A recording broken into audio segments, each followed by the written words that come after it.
set to begin game 2 here between Mississippi Valley State Delta Devils and your Bethune-Cookman Wildcats. We will quickly go through the starting lineups of both teams, beginning with Mississippi Valley State.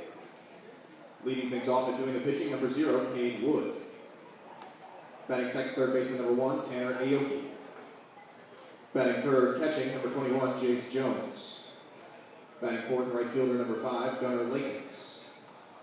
Batting fifth, center fielder, number 43, Kendall Brookins. Batting sixth, playing first base, number 12, Benny Hernandez. Batting seventh and left, number 9, Matt Floyd. Batting eighth and playing shortstop, number 28, Jordani O'Farrell Ortiz. And batting ninth, second base, number 15, Eric Williams. Again, on the mound for Mississippi Valley State, it's Cade Wood. And now the starting lineup for your Bethune-Cookman Wildcats. Leading things off and playing left, number 1, Darryl Lee. Playing second in right field, number 36, Andre Martinez. Batting third and at third base, number 29, Jorge Gonzalez-Fabo. Batting fourth, playing first, number 33, Jorge Rodriguez. Batting fifth at second base, number 12, Jesus Venegas.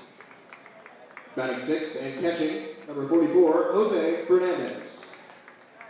Batting seventh, designated hitter, number 11, Reynaldo Plasencia. Batting eighth, center fielder, number 19, Sergio Rivera. And batting ninth at shortstop, number 17, Jamie Villafane. On the mound for the Wildcats in game 2, it's number 24, Edwin Sanchez.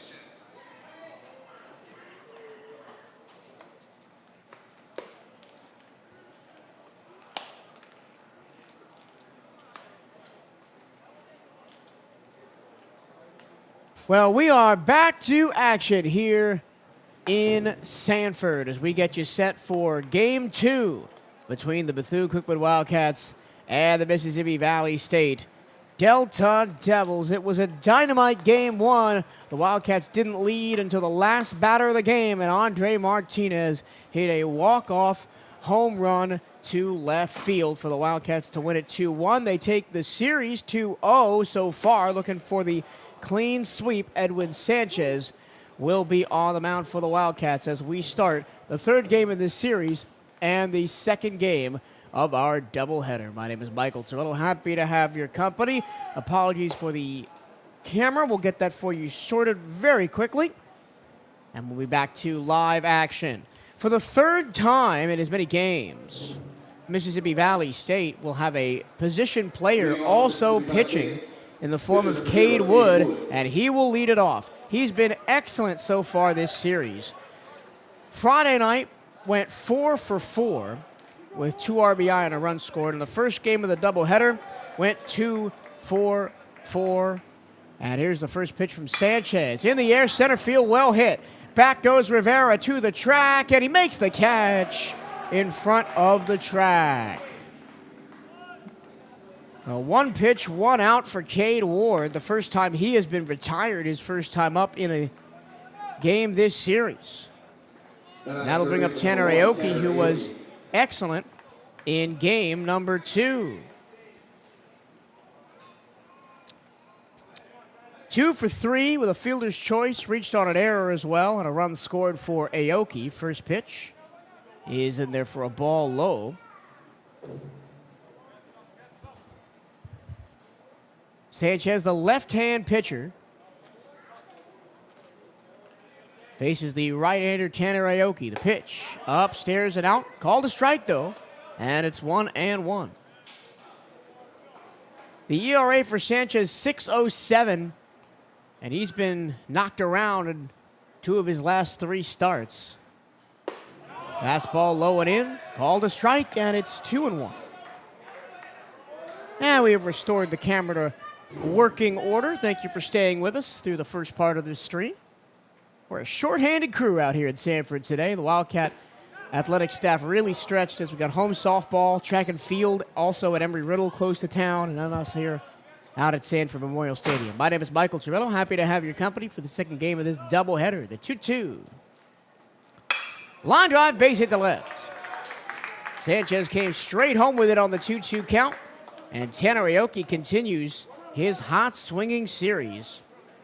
And really, Mississippi Valley Batting State, pitcher number 21, Jace Jones. behind the hot start at the plate and the great pitching of Darnell, probably thought they should have had that last game. The Wildcats got it up with the chance of them batting last and getting a walk-off. Here's the catcher, Jace Jones, waves and misses at a slider that cuts in on the hands. Full numbers on Edwin Sanchez. As I mentioned, the 6.07 ERA, 7 appearances, all starts. Here's the 0-1. Swing and a miss and a ball in the dirt. He's 3-1 in 26 and 2/3 innings pitched. He's given up 21 runs on 30 hits, 18 earned, striking out 40 and walking 17. He's allowed 2 doubles, a triple, 1 homer, and opponents are batting .288 against him, and he gets a swing and miss and a ball in the dirt from Jace Jones. First strikeout of the day for Sanchez, and there's 2 away. With Aoki on first after his 1-out single, and the batter is Gunnar Lakins, who started on the mound and was the designated hitter in Game 1 of the series. Got replaced after just 1 2/3 for Logan Darnell, who pitched the rest of the game for Mississippi Valley State and was brilliant. Only allowed 3 runs. Unfortunately, for Mississippi Valley, that was all the Wildcats needed to win it 6-5. Sanchez comes home with it, misses a fastball outside.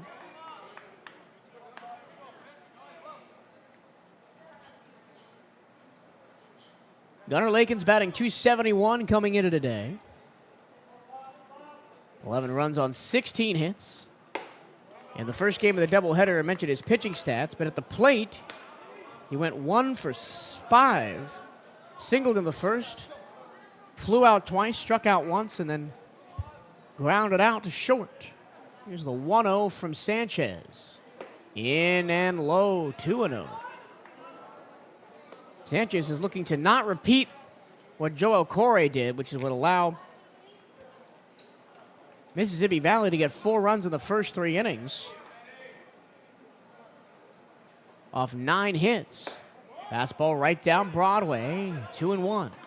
Bat firmly on the shoulder of Gunnar Lakins. This one could be a shootout.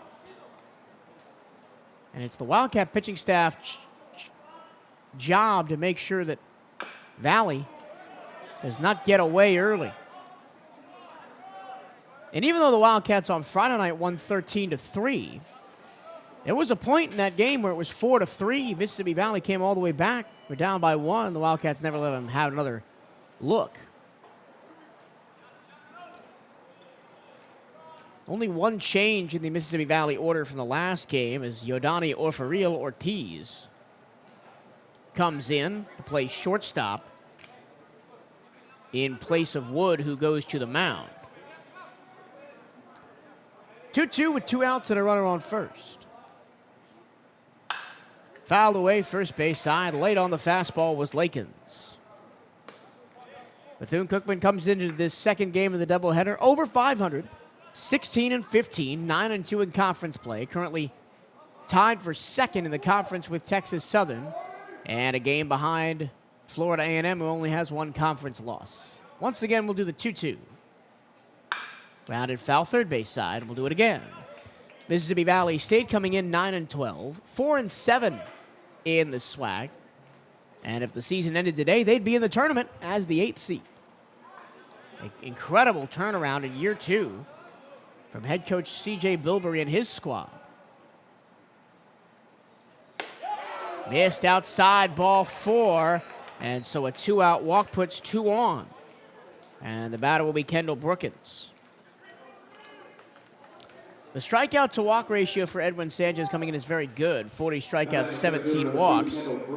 But you cannot allow a free swinging team like Mississippi Valley State free trips to the bases because they will make you pay. Here's Kendall Brookins. In the first game of the day, he was 0 for 3 with a fielder's choice. Fastball low. Changes for the Wildcats order in this second game. The designated hitter will be Reynaldo Plasencia, replacing Armani Newton. And the catcher is Jose Fernandez, replacing Irvin Escobar behind the plate. Here's the 1-0.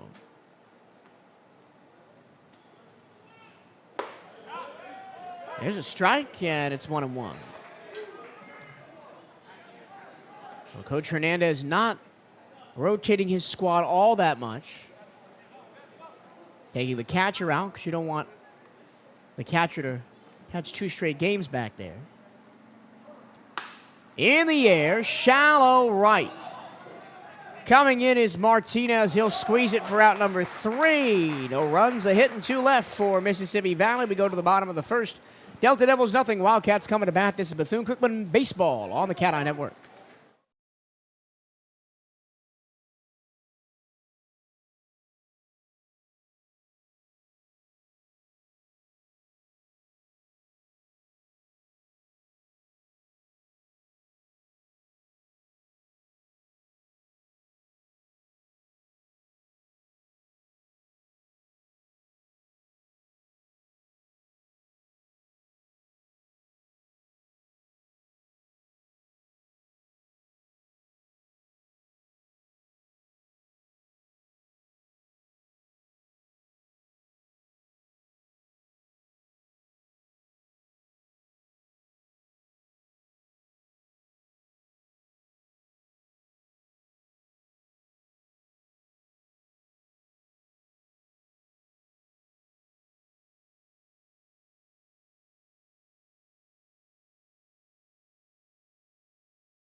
We go to the bottom of the first here in Sanford. Final game of this 3-game series and the second game of our doubleheader.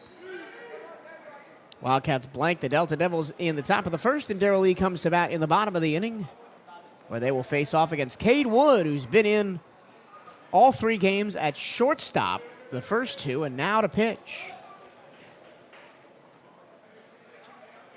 Wood, the righty, spins a fastball past Lee down and away. Wood, making his 4th appearance on the mound this season, has an ERA of 8.10. Just 6 2/3 innings, 5 2/3 of those in 1 game. That was last weekend against Alcorn State, when 5 2/3 gave up 5 runs on 8 hits, 4 earned. Other than that, as a third of an inning against Alcorn State, again, that was a non-conference contest back on the 17th of February. Lee watches one low. And then 2/3 of an inning 2 weeks ago against Alabama A&M, took the loss in that one as he was on the mound when Alabama A&M walked them off for a 12-11 win. Wildcats looking to sweep this 3-game series with the Delta Devils. They're a lead down the first base line. It squeaks under Hernandez's glove and rolls all the way to the 330 side in the corner. Lee's rounding second. He's on his horse to third. He's going to be in there with a leadoff triple. Larkins in right field couldn't really dig the ball out of the corner, and Darrell Lee made him pay. He's the fastest guy on the team for a reason, and he's standing on third with nobody out. That ball was scorched right down the first base line. Benny Hernandez made a play at it, just couldn't get his glove on it, and Darrell Lee is standing on third base. Batter is Andre Martinez, who had 2 home runs in the first game of this doubleheader, including the walk-off solo shot in the 9th. 12-6 curve, misses upstairs, ball 1. And this could be more indicative of last night's game, where Mississippi Valley used 6 pitchers in 7 innings.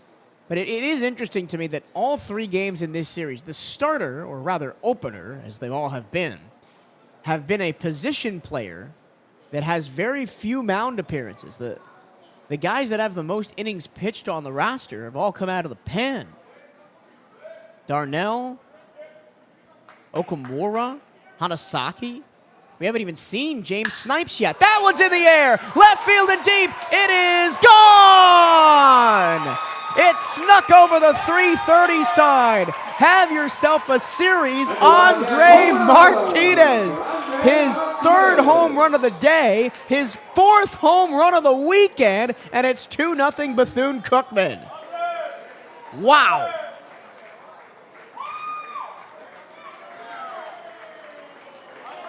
My goodness. I'll tell you who doesn't want to leave this park and go back to Jackie Robinson. Andre Martinez. He has been feasting on that left field wall.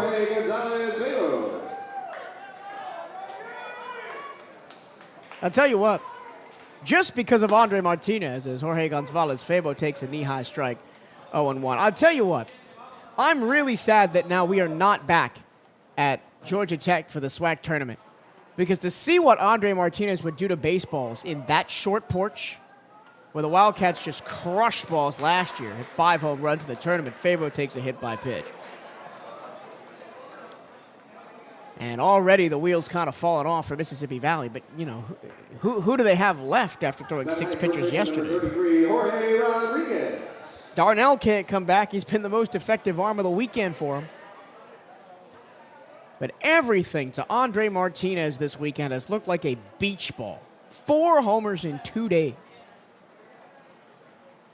Now with a runner on first, still nobody out, here's Jorge Rodriguez as he fouls one straight back. Rodriguez is the man that has been blown by Andre Martinez for the team lead in home runs. That's 8, I believe, on the year for Andre Martinez. No, 9. 9 on the year for Martinez. Jorge Rodriguez still sitting at 6. Feels like he's in second gear.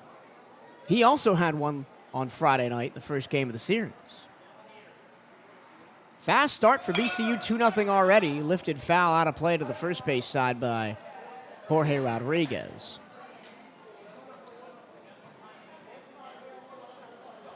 Rodriguez batting a team-high .424. 16 runs on 25 hits, 7 doubles, 6 homers, 24 RBI.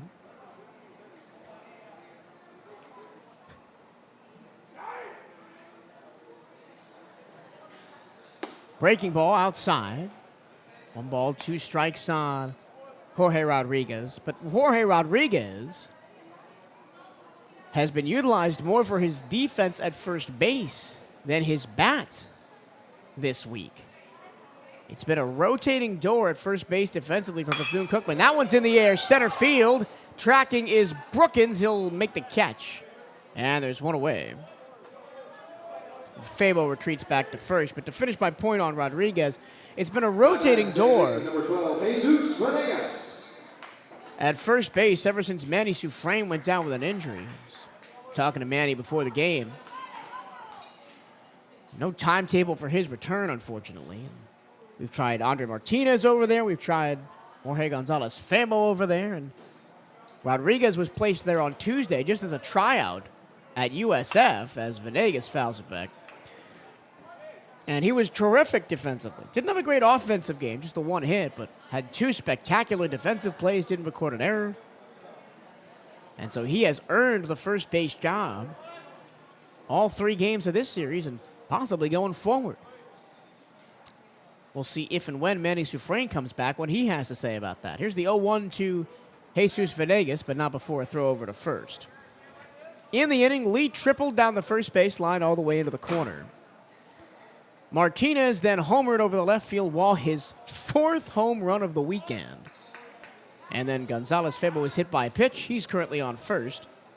And Jorge Rodriguez flew out to center field.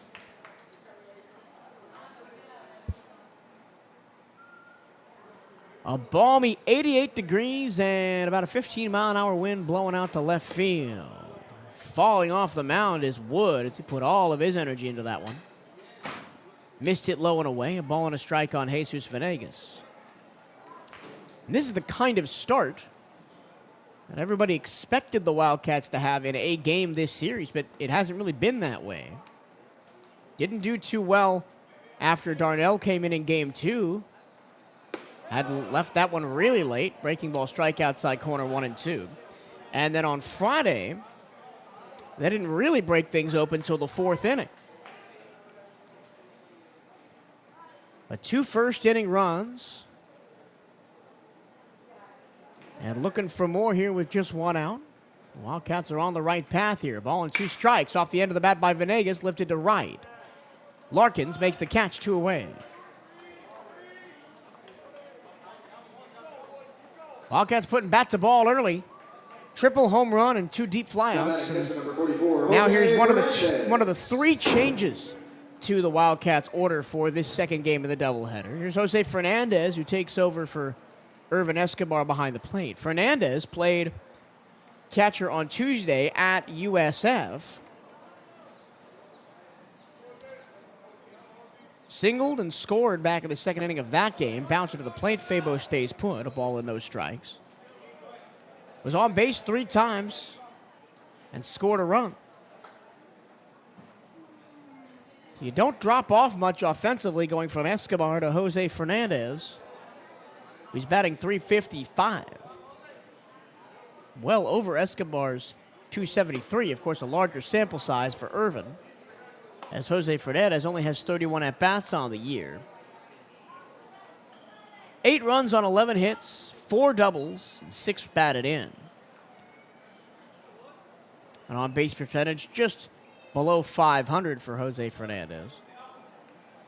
He's ahead in the count 2-0 on Wood. And he puts one in the air to center field. Going back is Brookings toward the track, fighting the sun, makes the catch on the track.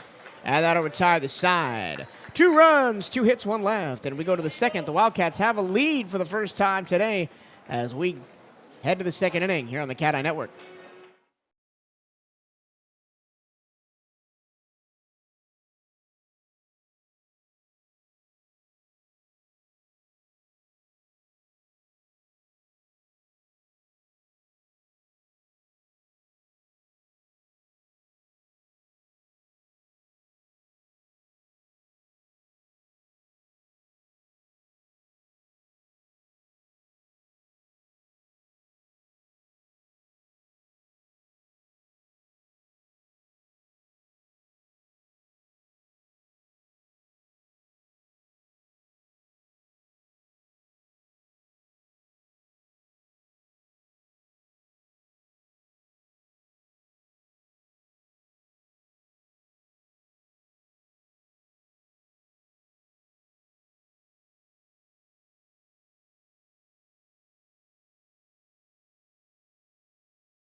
First baseman number 12, Benny Hernandez. To the second we go. Benny Hernandez leads off. Had a homer and an RBI double in the first game of the doubleheader. Hernandez also singled once on Friday and struck out twice. Edwin Sanchez still on the hill for Bethune-Cookman, pitching with a 2-0 lead after a 2-run bomb by Andre Martinez in the bottom of the first. First pitch a strike outside corner. Well, I think for the rest of the season, Edwin Sanchez is going to be chasing the kind of performance he had against Alcorn State back on the 16th of March. 5 innings, 2 runs on 6 hits, struck out 13. He also has 9 strikeouts against UMass and 8 against Maryland Eastern Shore. So he can rack up the Ks. He's also had a tendency to be a bit wild and to allow some pretty hefty contact. Just an inning and 2/3 2 weeks ago against Jackson State allowed 6 runs on just 2 hits with 5 walks. He's behind 2-1 to Benny Hernandez.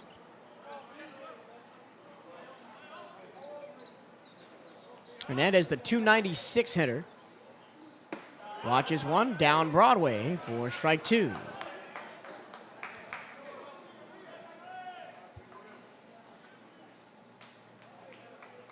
Bethune-Cookman 9-2 in SWAC conference play, currently sitting tied with Texas Southern for second place in the conference. In the air, left field down the line, that's going to drop in for a hit. Hernandez will take a big turn at first and stay there. So leadoff single for Benny. I was talking to his dad, who's down on the concourse between games. Now batting left fielder number 9, Matt Floyd. He showed his appreciation for the CatEye Network, and I showed my appreciation for Benny Hernandez's at-bats this weekend. Been very good. Mac Floyd now bats with Hernandez on first and nobody out. And a strike on the outside corner, 0-1. Mac Floyd in the first game. 0 for 3 with a walk and a run scored. Walked in the 4th of game 1, came in on the Eric Williams double. Off the end of the bat, look out, Bethune-Cookman dugout. That one rattled off the top of it. The dugouts here are old school style, walk in. They're not sunken into the ground like they are at the Jack or at many other ballparks. It's just a little railing in front of a bench with an overhang. Both dugouts are like that. Here at historic Sanford Memorial Stadium, they've been playing baseball on this site since 1951. Sanchez up 0-2 and the count, comes upstairs with it 1 ball, 2 strikes. Currently home to the Sanford River Rats of the Florida Collegiate Summer League, but has been a spring training facility in the past, back in the 50s and 60s. High pop, shallow right. Coming in is Andre Martinez. He squeezes it on the move for out number 1.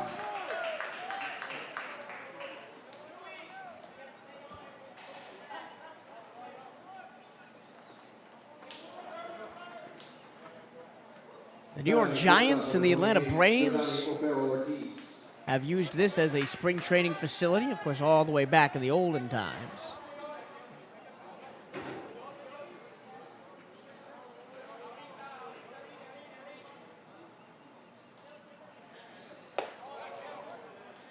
This was also the home of the Montreal Royals spring training in 1946. And was supposed to be where Jackie Robinson was going to take the field for the first time and break the color barrier in spring training. Didn't happen. The city of Sanford wouldn't let him play, so they went over to Daytona Beach, and that's why City Island Ballpark is now named Jackie Robinson Ballpark. Just a 1-1. Ground ball to short. Could be 2. On to second for 1. Back to first. And it's a double play. The Wildcats have used some spectacular infield defense this weekend, and they do so again to keep the Delta Devils on the board. No runs, 1 hit, nobody left. We go to the bottom of the second. 2-0 Wildcats here on the CatEye Network.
Ray Plasencia, the designated hitter, will bat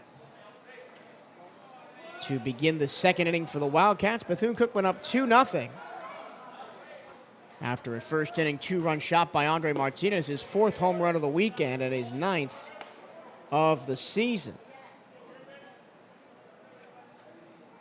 Plasencia making his first appearance of this weekend series, replacing Armani Newton. Swings and misses, and the count is 1-1. Plasencia batting down at 233, just 30 at bats, 7 runs on 7 hits. That one low, pops out of the glove of Jones behind the plate.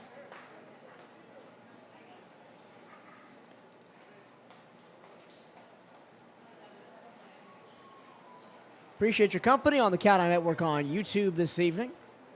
Michael Torello, happy to have your company. Talking you through this second game of our doubleheader between the Delta Devils of Mississippi Valley State, the Bethune-Cookman Wildcats. Wildcats won game 1 6-5 on a walk-off home run by Andre Martinez in the 9th after the game was tied at 5 for the better part of 4 innings. Nobody could get a run across after all the early scoring. Finally, Martinez got the job done. Check swing. There's a strike. Full count, 3-2.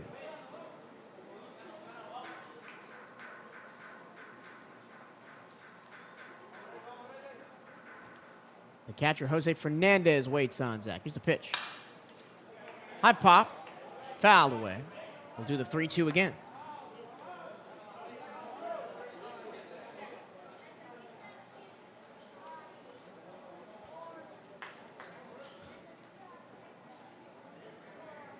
Plasencia just 10 total bases on the season. That's a line drive. Base hit to left field. Well, now it's 11 total bases. Really nice at-bat by Ray Plasencia as he begins inning number 2 with a leadoff single. Now batting center fielder, number 19, Sergio Rivera. Well, it'll be Sergio Rivera, not Jose Fernandez. My apologies. As I had the whole back third of my starting lineup wrong on my scorecard.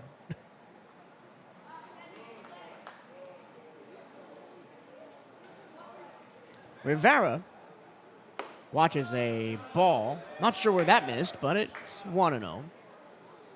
Rivera batting .245. 18 runs on 13 hits, 3 doubles, a triple, and 10 batted in. The preseason All-SWAC second-teamer, Sergio Rivera. But he's found starts tough to come by as he taps one into the glove, 1 ball and 1 strike.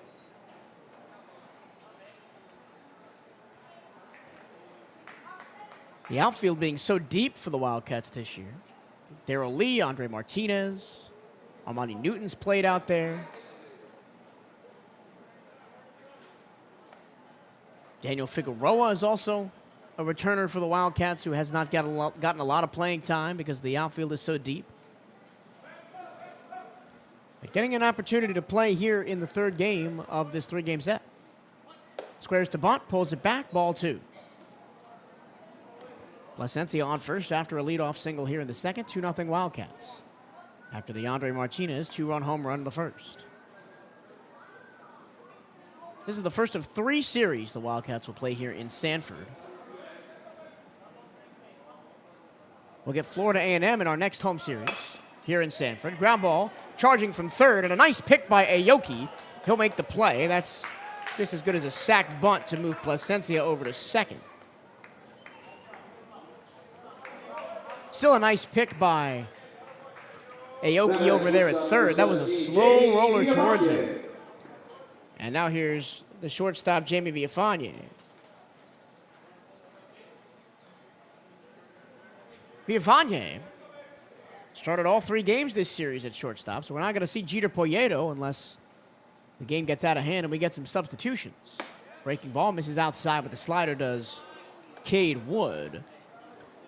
as I mentioned, the next home series for the Wildcats will also be here in Sanford. They'll play Florida A&M April 17th, 18th, and 19th. That's Thursday, Friday, Saturday on that 3-game series to avoid playing on Easter Sunday. The 1-0 in the dirt, 2-0. The second to last home series of the season will be back at the Jack against Alabama State. And then we'll finish up here in Sanford against Texas Southern, which should be a really compelling series, May 15th, 16th, and 17th. And then it's off to Birmingham, Alabama for the SWAC tournament, May 21st through 25th. That's a strike. Late call from the home plate umpire. 2 balls, 1 strike. That's just the home series. There's still a away series to be had at Alabama A&M, Arkansas Pine Bluff, and a big one. Second to last series of the year, May 9th through 11th at Grand Lake State. That could be 2 versus 3 if both teams continue to keep winning. 2-1. In the dirt, 3-1.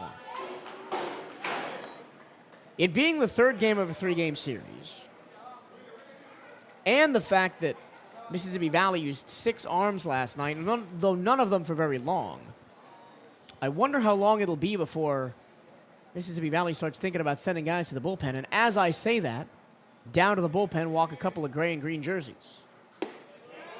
Ball 4 outside and low, and with 1 away, there'll be runners on first and second after Jamie Viafanye walks.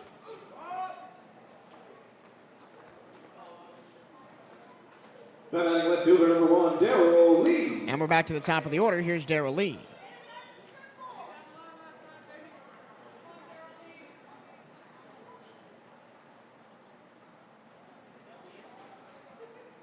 Lee tripled his first time up down the first base line up by his helmet. Didn't hit him, but got to the backstop, so both runners will move up. Placenci to third, Viafanye to second.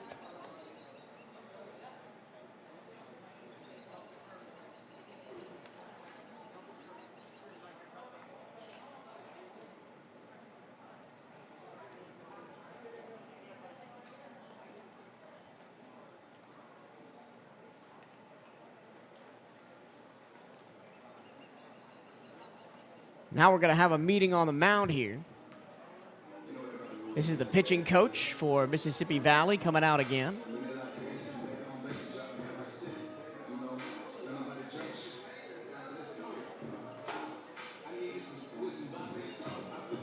And even though the Delta Devils are in danger of dropping all 3 this weekend to the Wildcats, it cannot be understated the job that C.J. Bilberry has done with this Mississippi Valley squad, taking them from perennial bottom dwellers in the Eastern Conference when we were still doing conferences to being in a spot where if the season ended today, they'd sneak into the tournament as the 8th seed. And would not be surprised if the Delta Devils take a couple of games off of some teams down the stretch and maybe give a scare to that bottom end of the conference tournament.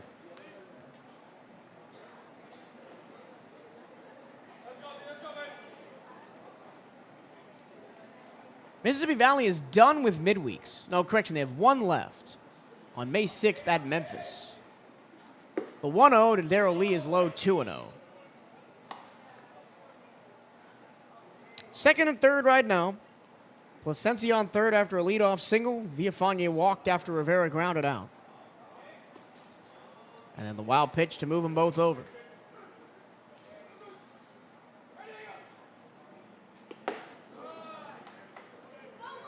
There's a strike, 2-1.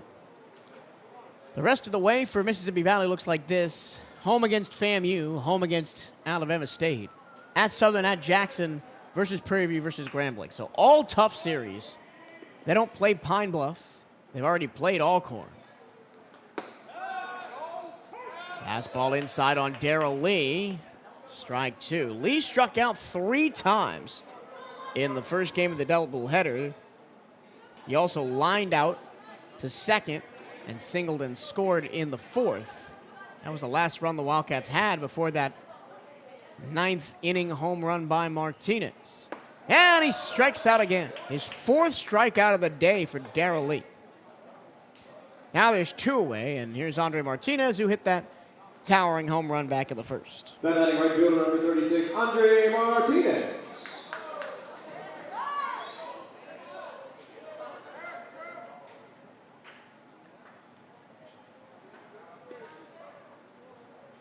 Martinez in an excellent spot.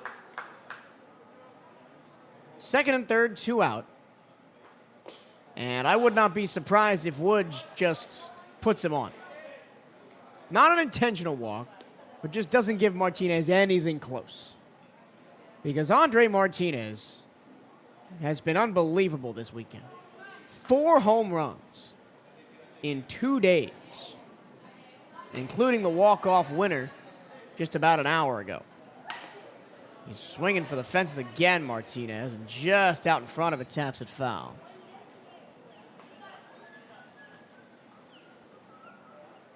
I mentioned the series that are left for the Wildcats. Still a bunch of midweekers left to play for Bethune-Cookman as well. At Miami this coming Wednesday, at North Florida, then at Jacksonville, hosting South Florida at Stetson. Still some stiff Sunshine State competition for the maroon and gold. Breaking ball outside, 2 balls and a strike to Andre Martinez. Let's see if Wood challenges Andre here, or if he's just going to let him go to first base and try and face Jorge Gonzalez-Febo behind him. Already 2 pitchers warming up for Mississippi Valley State down the third base line in their bullpen. 2-1. Outside, 3-1. I think this may be the last batter for Cade Wood, whatever happens. Be it Martinez gets on base or makes an out for the final out of the inning.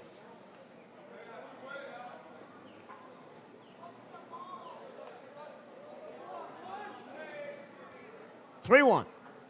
Ground ball up the middle. Driving towards the pole. It's fielded by the second baseman from his knees. Not in time. Martinez beats it out. An infield RBI single for Andre Martinez. Coming in to score is Ray Plasencia. It's 3-0 Bethune-Cookman. Now batting third baseman number 29, Jorge Gonzalez-Febo. Great effort by O'Farrell Ortiz, the shortstop, to come up with that. From his knees, fire across to first, and still it was only barely beaten out by Andre Martinez. And that'll be the end for Woods. So this will mirror what happened in the first game of the series, and really the second game too, where we have a position player come in, pitch the first inning and change, and then be replaced.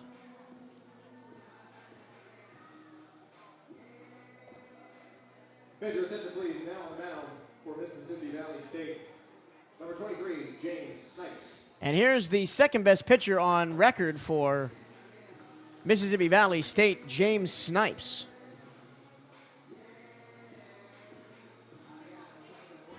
Snipes has the lowest ERA on the squad, 6.66, of anybody that has pitched more than 20 innings. He's pitched 24 1/3 innings pitched. He's given up 24 runs on 27 hits, 18 earned, striking out 17, walking 14. He's allowed 7 doubles, no triples, 1 homer. And opponents are batting .290 against him. Snipes was, I believe, on this team last year. I will confirm. He's a junior from Woodstock, Georgia, Snipes. Yeah, he was on this team last year and the last 2 years. So he's a career Delta Devil. Last year his ERA, 6.75. So he's lowered it from 6.75 to 6.66 so far this year. His record last year is 1-5. His record this year is 1-2 with 6 appearances. This is his 7th of the season. Last time out, 3 1/3 in the 16-13 win over Alcorn State over the weekend. Before that, 3 innings against Alabama A&M. Has gone deep in some games, 6 innings against Alcorn State in the non-conference, 5 innings against Arkansas Baptist on a midweeker. In that game, struck out 10, walked 1. But he's in a tough spot now with runners on the corners. Villafañe at third, Martinez at first. The batter is Febo. There are 2 outs in the third. And Febo rockets one back up the middle. But right there to make the play is O'Farrell Ortiz. He flips to second, and that's the end of the inning. But A run comes across on 2 hits, and the Wildcats strand 2, excuse me. We go to the 3rd inning. It's 3-0 Bethune-Cookman here on the CatEye Network.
We go to the 3rd, 3-0 Bethune-Cookman. A little bit of run cushion for Edwin Sanchez on the mound. And that one's grounded to second base by Eric Williams. 1 pitch, 1 out, 4-3 the putout, and the lineup turns over for Mississippi Valley State. Here's Cade Wood, who was replaced at pitcher in the last inning by James Snipes, but he will stay in to be the designated hitter. He flew out to center field, his first time up to lead off the game.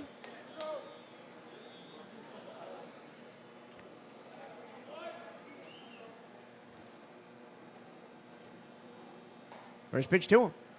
Foul straight back into the roof and rolls down off the front of the net.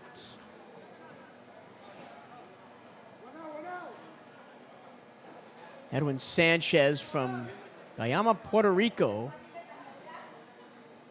prepped at the Albergue Olympico Baseball Academy. Slow roller foul outside of 3rd, 0-2.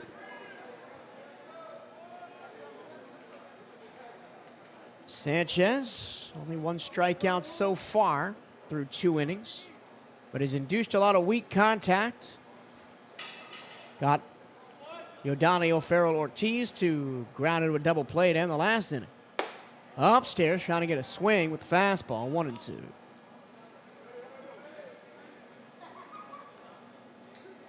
He also played ball at Christian Leadership Academy in Florida, did Sanchez, after coming to the States. 1-2. Inside, didn't get the call, 2-2.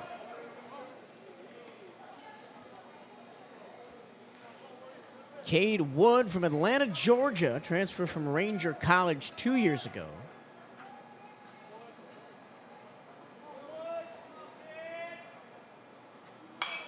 High pop behind the plate. Fernandez tracking. It will hit the roof. And staying alive again is Cade Wood.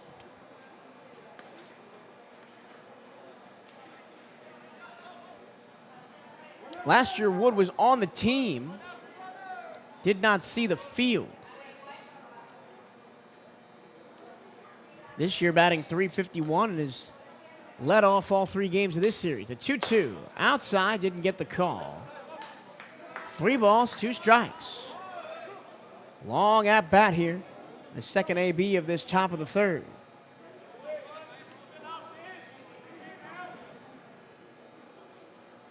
Swing and a miss. Goodbye, Cade Wood. Blew the fastball by him high outside corner. Second strikeout of the afternoon for Sanchez. And there's 2 away. Now batting third baseman number 1, Tanner Aoki. Here's Tanner Aoki. Had the only hit for Mississippi Valley in the first inning, one of the 2 they've got so far.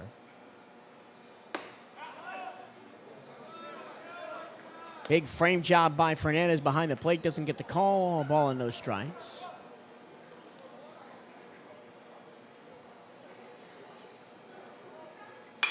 In the air, right field on a line coming in. Martinez makes the catch. 1, 2, 3 go the Delta Devils. We go to the bottom of the third, 3-0. Bethune-Cookman here on the CatEye Network.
Jorge Rodriguez. Jorge Rodriguez leads off the third inning for the Cats. They lead 3-0 over Mississippi Valley State here at the historic Sanford Memorial Stadium after taking the first game of the doubleheader 6-5. Wildcats looking for a bit of an easy one in the nightcap. But who knows with how good the Mississippi Valley bats looked in the first game. You can never be too sure. You can never have enough insurance.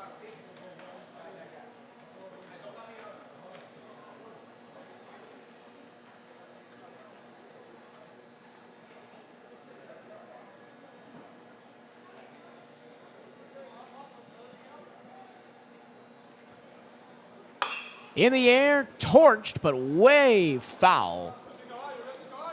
Out ahead of that high inside pitch was Jorge Rodriguez, who flied out to center field his first time up.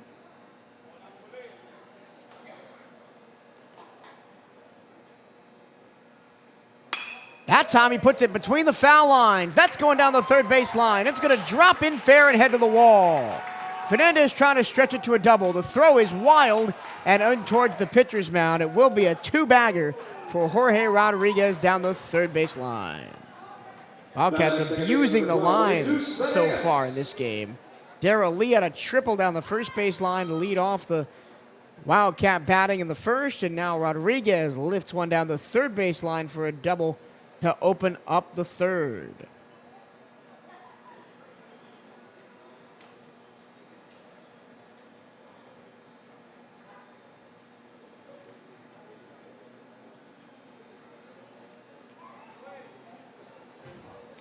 Jesus Venegas bats now. Flied out to right his first time up.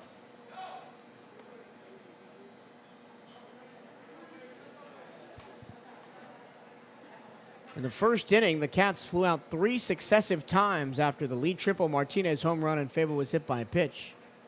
For all 3 outs in the inning. James Snipes on the hill. They throw back to second. After coming in to get the last out of the inning in the second in place of Cade Wood, who started on the hill. Wood in is the designated hitter batting first for Mississippi Valley. And I struggle to find the logic for Mississippi Valley in using a position player opener all 3 games. And that's not to say that Wood, Lakins, or Eftink have been bad. But when you got guys statistically that go long out of the pen, as the count is 2 balls and a strike, coming in and relieving them and doing a better job of the guys that start the game, wouldn't you want those guys to just start the game? And if you did for Valley, you might not be looking at a 3-0 deficit right now. Fastball caught the outside corner and low. 2 balls, 2 strikes.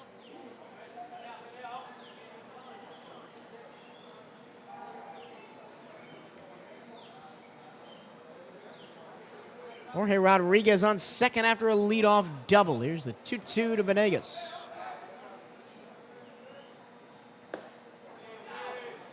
Ball low inside, 3-2.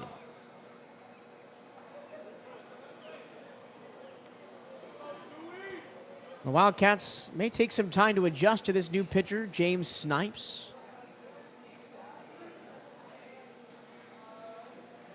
And of course, you look at Snipes' numbers as there's the 3-2 rocketed into center field. Going back is Brookins. He falls over, hangs onto the ball, makes the catch.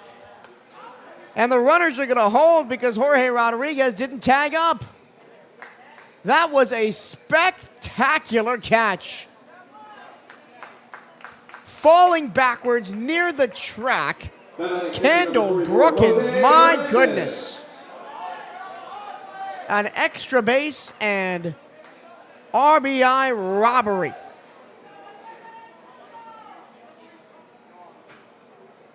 Now with 1 out, here's Jose Fernandez, the catcher. Flied out to center his first time up. Check swing, a little excuse me swing. Dribbler, third base side of the mound. Sliding to make the play is Snipes. And he'll make the out. Rodriguez does advance to third, but that means Ray Plasencia is going to have to get on to get him in. Which Plasencia did after a long at-bat to begin the second inning. He came around to score the 3rd run for Bethune-Cookman. Singled left his first time up. He's got Jorge Rodriguez 90 feet away and 2 outs. Pops one up foul over the top of the clubhouse on the first base side.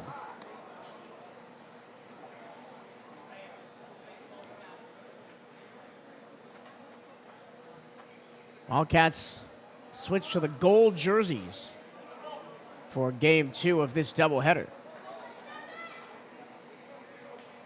No balls and a strike on Ray Plasencia here. Bounce to the plate, 1-1. Interestingly, last week against Southern, in the second game of the doubleheader, after they won the first one 18-1, the Wildcats didn't change. They stayed in the maroon uniforms for game 2. They got drubbed 14-4 by the Jags. 1-1 at the knees, but just a little low. 2 balls and a strike. So maybe you feel some superstition creeping in for Coach Hernandez and his team that they're going to change the jerseys for game 2 of the doubleheader this time. The 2-1. Plasencia knocks it foul off his foot, 2-2.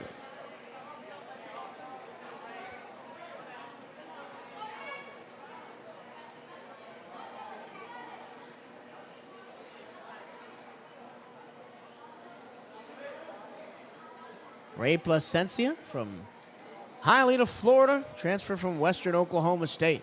Swing and a miss. Down goes Plasencia on strikes, and Snipes gets out of the inning without any damage. No runs, a hit. 1 left on third after some spectacular defense and a strikeout to end the inning. We go to the 4th inning of play. It's 3-0 Bethune-Cookman here on the CatEye Network.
Now batting catcher number 21, Jace Jones.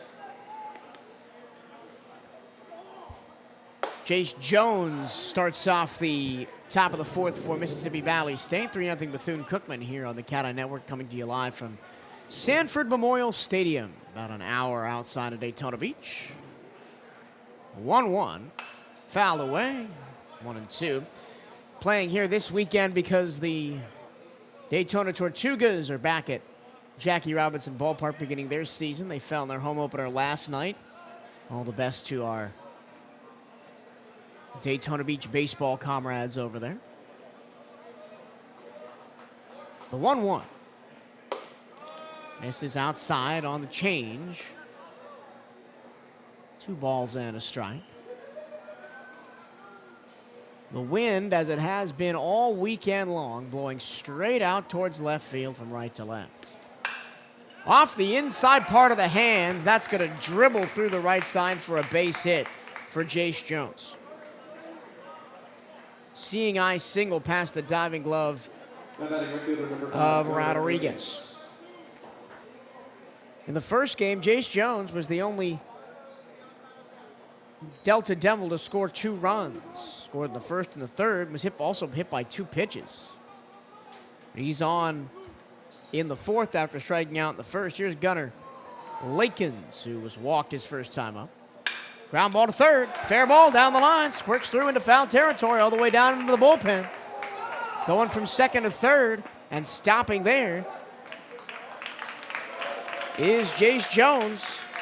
Back-to-back hits, squeak through the infield, and Mississippi Valley's in business, second and third, with nobody out. Number 2, Kendall Brookins.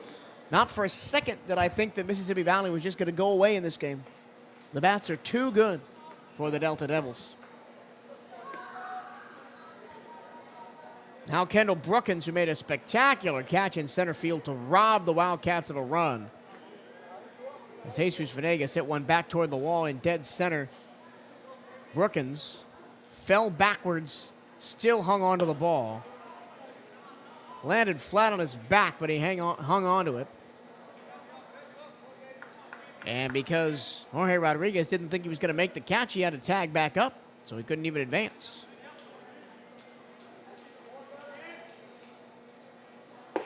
Fastball low.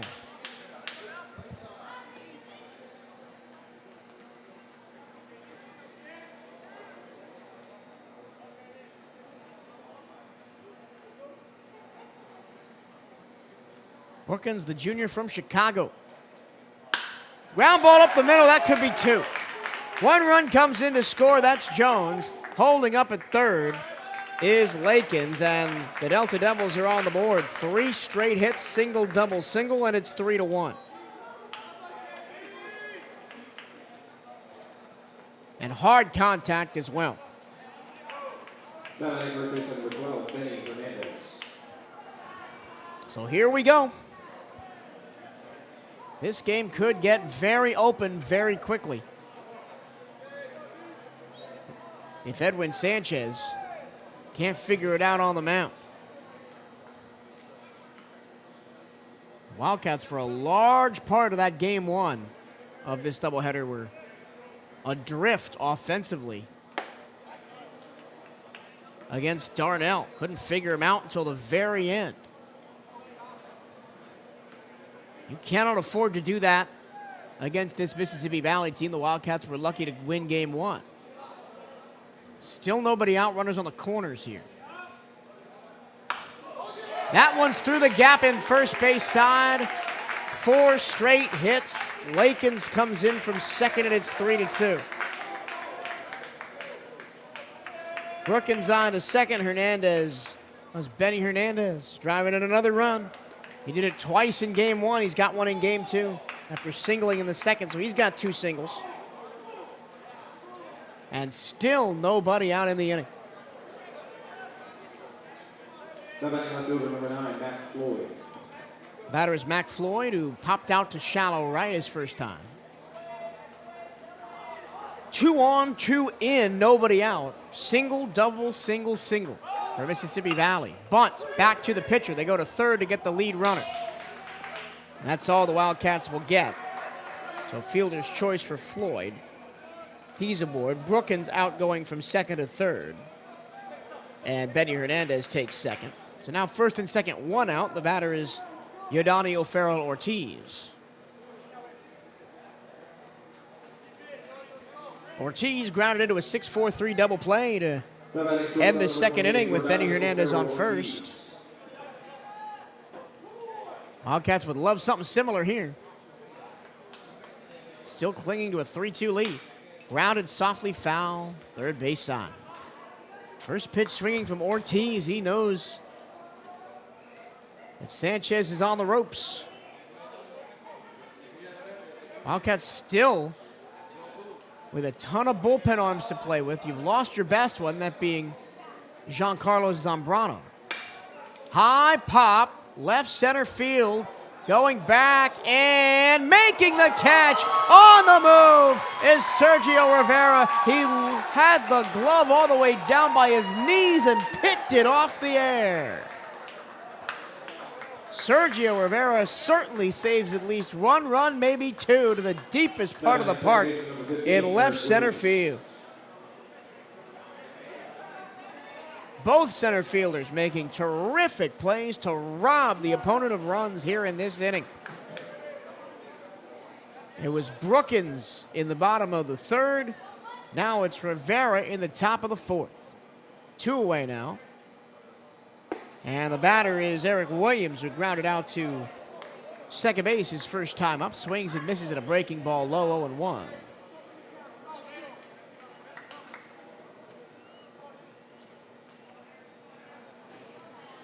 Eric Williams, the freshman from St. Louis, fouls one. That's going to be a fair ball down the first base side, and Edwin Sanchez muffs it.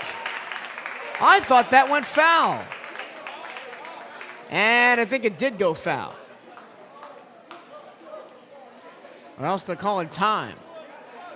Well, they're going to say it was fair. I thought that one definitely started foul. Now I designated hitter. Well, the Wildcats unlucky there. Eric Williams gets a gift.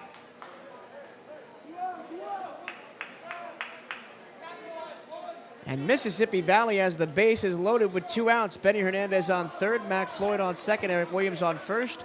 And we start the third time through the Valley order with Cade Wood, who started on the mound. Swings and misses way ahead of that breaking ball, 0-1. Tough spot for Edwin Sanchez. He's already given up 2 in the frame on 4 straight hits. Then he calmed down, got the next 2 guys out. The ball gets away from the catcher. Everybody's going to stay put. They throw back to second, and the ball almost goes into center field. Craziness happening in the infield. The wild pitch does not come back to hurt the Wildcats, as Jose Fernandez did a great job scrambling to get it. It goes in as a ball. The count is 1-1 on Cade Wood. The Wildcats flirting with disaster.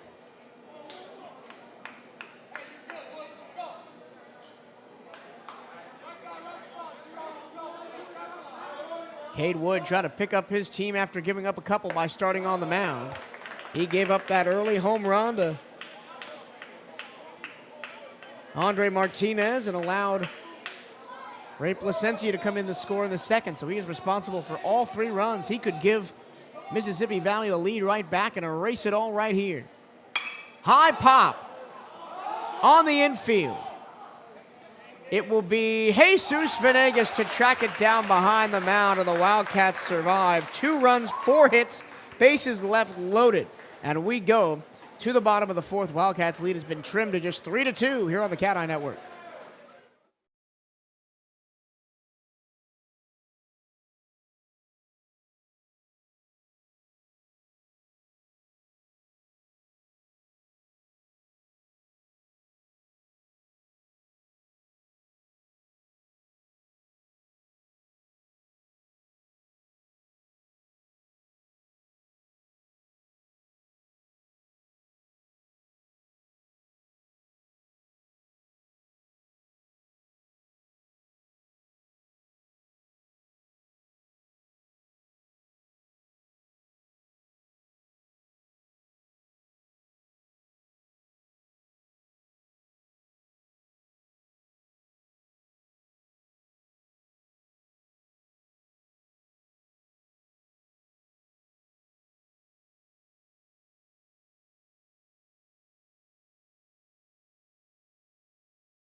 So Mississippi Valley's going to make a game of it here.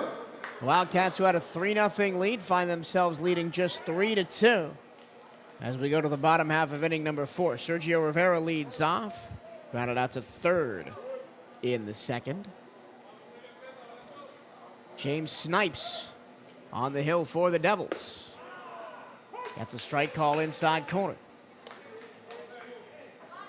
Snipes, in his 3rd season here on the Mississippi Valley team, stayed through the coaching transition to C.J. Bilberry between 2023 and 2024. Misses outside 1-1. In 2023, 20 appearances, 0-5 with a 12.93 ERA.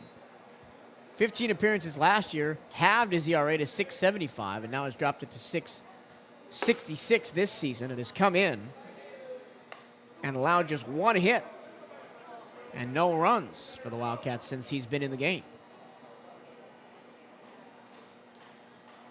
I again question the Mississippi Valley decision of Stahl. Look out, that one deep into the Sanford evening.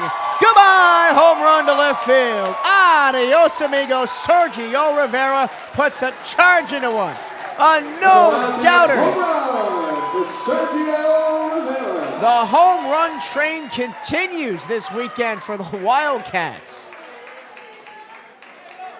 7th home run of the weekend for the maroon and gold, and it's 4-2 Bethune-Cookman. Now batting shortstop, number 17, Jamie Villavagne. How about that one, Sergio Rivera? His first home run of the season, and it was a monster shot. Every home run that's been hit this week has been hit to either left center or left field. Most of them down that left field line where it's just 330 to the corner. 1-2. Outside, 2-2. The batter is Jamie Villavagne, who walked his first time up.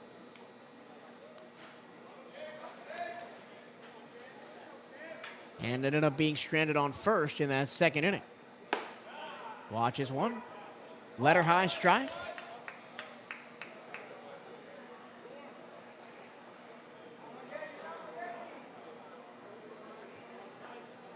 I realize that Snipes, there's a swing and a miss, and there's 2 strikes. I realize that Snipes pitches from the stretch even when there's nobody on base. He just has one motion. Very economical. Just steps right into it. Villavagne pops it up in foul territory, headed towards the wall, and it'll land just inside the clubhouse barrier, where Hernandez can't make a play on it. Villavagne stays alive at a 2-2 count.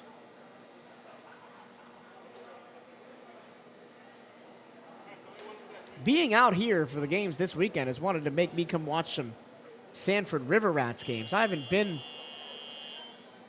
out here for that collegiate summer league team watching any games since maybe 2005. It's been a long time. That one gets to the backstop, and the count goes full 3-2.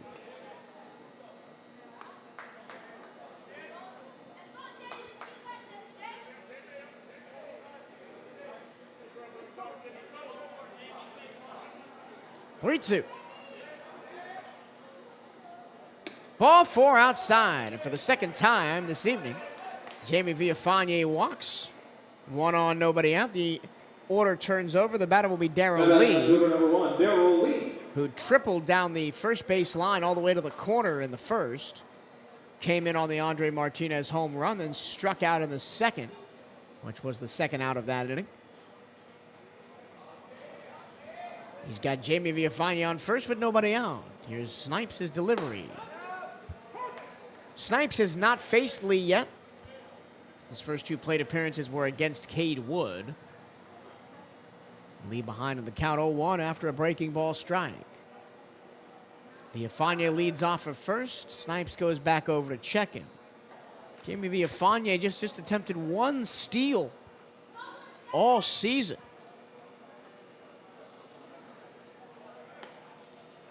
They go over to check on him again.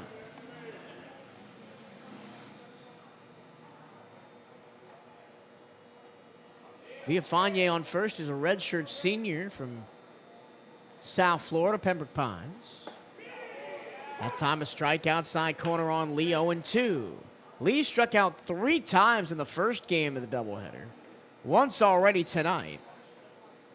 Did not go down on strikes in the first game of the series. That one grounded right to short, could be 2, but it's bobbled. They go to second, and not in time. Jamie Villafane got a good jump and uses his speed to get in there safely, and everybody's safe.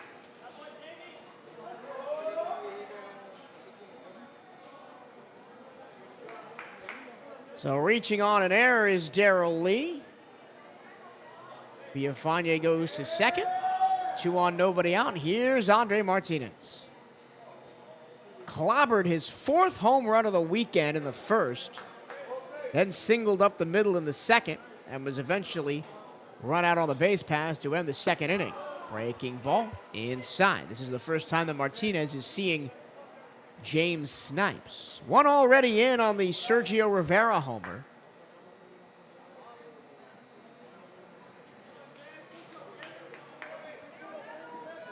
Wildcats lead at 4-2 here in the bottom of the 4th. There's nobody out, runners on first and second. Rivera homered, Villafane walked, Lee reached on an error.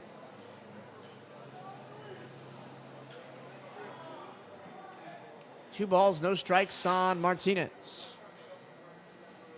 Watches one low, 3-0. As James Snipes finally got the word from the dugout to not pitch to Andre Martinez, who with his 4 home runs already on the weekend is probably looking at another SWAC award this week. 3 balls, no strikes. Martinez swinging away on 3-0 and taps it foul right to Coach Hernandez in the third base coach's box.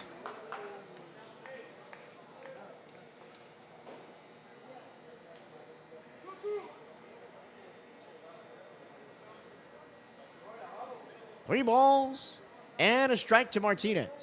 Let's see if he swings at it here.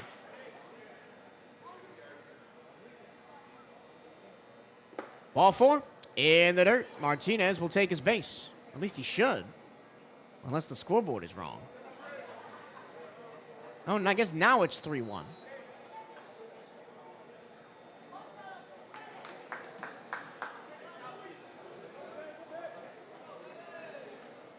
So we'll do the 3-1, quote-unquote, again here. Martinez pops it in the air. Foul territory, first base side. It will make the roof. Always want to wait for that little pop off the roof for confirmation. Although, it is a lot more muted from the press box here at Sanford than it is when we're just sitting down at Jackie Robinson. And when a ball hits the roof, it sounds like there's a cannon going off. 3-2 now. Runners go. Martinez in the air. Left field and deep. It's out of here again. Oh, my goodness. That's a Wildcats home run from Andre Martinez. Andre Martinez has 5, count them, 5 home runs on the weekend and 4 in the doubleheader today. That one, a 3-run bomb, and it's 7-0 as a 2 Bethune-Cookman. My goodness. And then at third baseman number 29, Jorge Gonzalez-Fego. Andre Martinez may be having the best weekend of any Wildcat hitter since I started covering the team back in 2021. This is unbelievable. And there's still nobody out in the inning. Home run by Sergio Rivera. Walk, error, home run by Andre Martinez. That's been the Wildcats' 4th. And they're trotting some more arms down there to the bullpen is Mississippi Valley.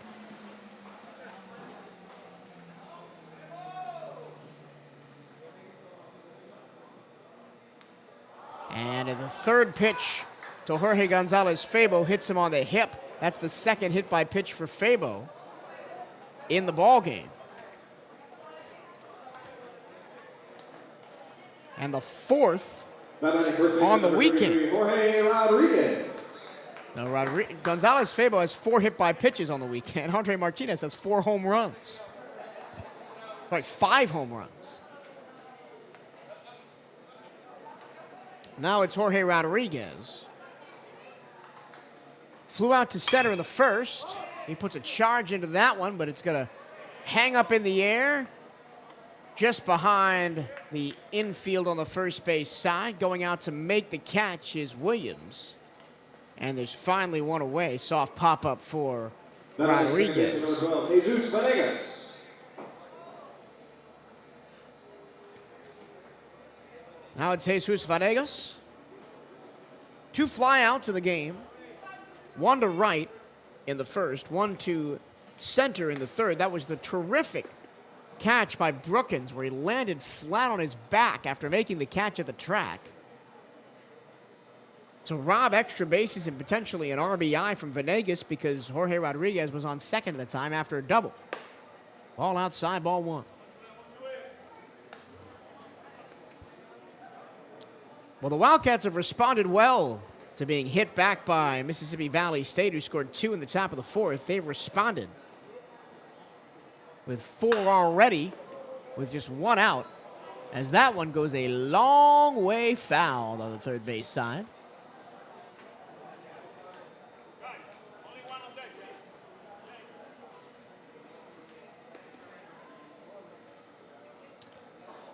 Fabo on first after a hit by pitch. 1 away in the inning, 4 already in for the Cats. Chop foul straight at home base, 1-2 the count on Jesus Venegas. Venegas in the first game of the doubleheader singled and scored in the second, had a solo home run to center field in the third.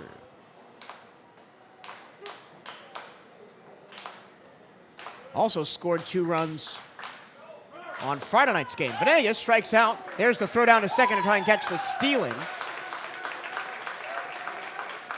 Jorge Gonzalez Fabo, and he'll be in there with a stolen base. But that's a strikeout to end the inning because there were 2 outs, so it doesn't matter.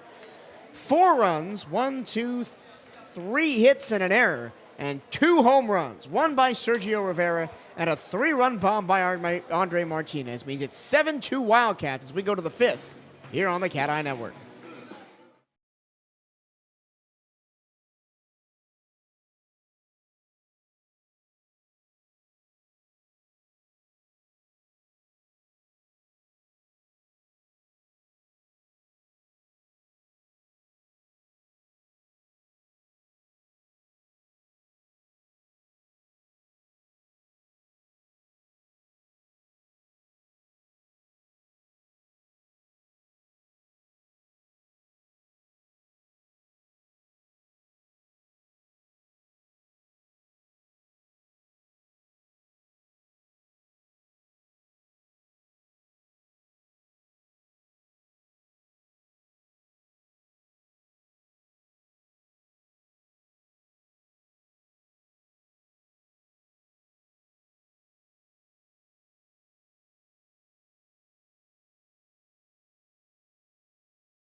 Well, the Wildcats responded to Mississippi Valley runs in the 4th with 4 of their own in the bottom of the inning. And they lead this one 7-2. After 4 complete, we go to the 5th. Tanner Aoki leads off for Mississippi Valley. The Hawaiian singled in the first, flied out to right in the third. First pitch from Edwin Sanchez gets by Fernandez to the backstop. And if you listened to our broadcast yesterday, I was talking to Dale and Teal on the broadcast. We were down there before the game just walking around behind the plate and noticed that all the walls out here are concrete. No padding, nothing. Outsides, the outfield walls And, of course, the backstop behind the plate. There's a strike, 1-1. So, if the pitcher throws the ball hard enough, it'll just rebound off the concrete and go right back to the catcher. So if you're a runner on third trying to come home on a wild pitch, you got to beware. 2 balls, 1 strike as that fastball misses low.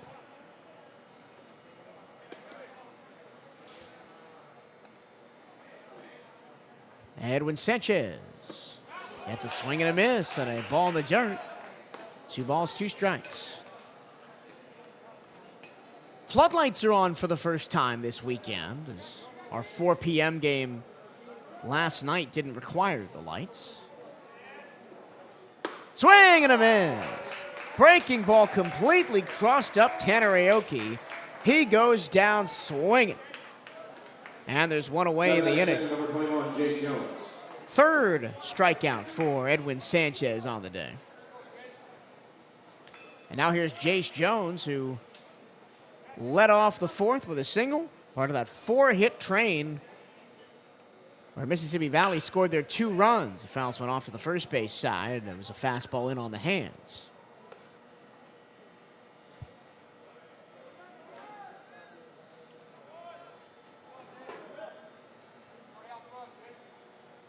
A lot of credit given to the fans that have stayed out here for the doubleheader. Way ahead of it is Jones, and he's behind 0-2. That same sinker, off speed, comes in the mid-70s and just drops off a table, oftentimes hitting the top of the plate. Sanchez goes fastball to try and get the K, and he ends up missing badly, bouncing at the home plate. A ball and 2 strikes.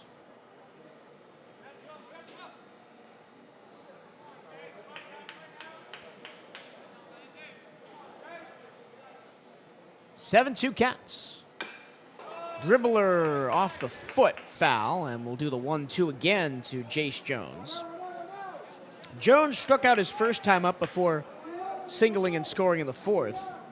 Was the only Delta Devil to score 2 runs in the first game of the day. Singled and scored in the 1st, reached on an error and scored in the 3rd in the first game of the doubleheader. Was 0 for 4 on Friday night. Did have an RBI on a sacked fly. 2-2. Once again, Jace Jones staying alive.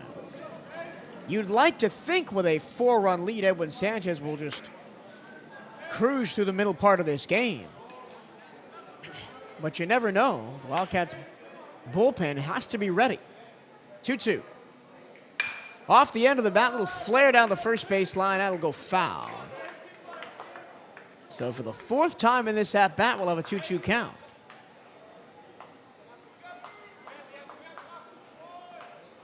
We are looking for at least 1 inning of work for Wildcat reliever Pablo Torres, who has not pitched this season. Grounder to 3rd.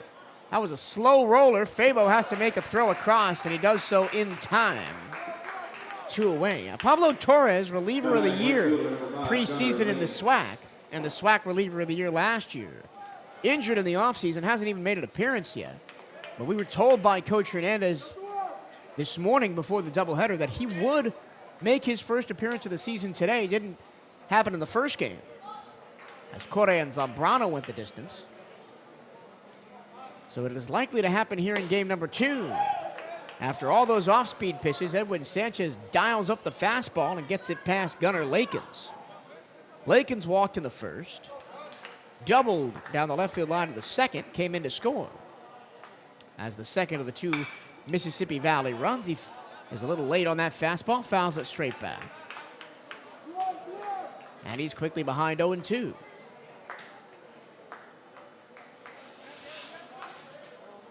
Wildcats trying to go 1-2-3 here in the 5th. That one bounced to the plate. A ball and 2 strikes on Gunnar Lakins. Tough day for Lakins. Outside of that double in the 4th, only had 1 hit in the first game. It was 1 for 5. Lakins swings and misses.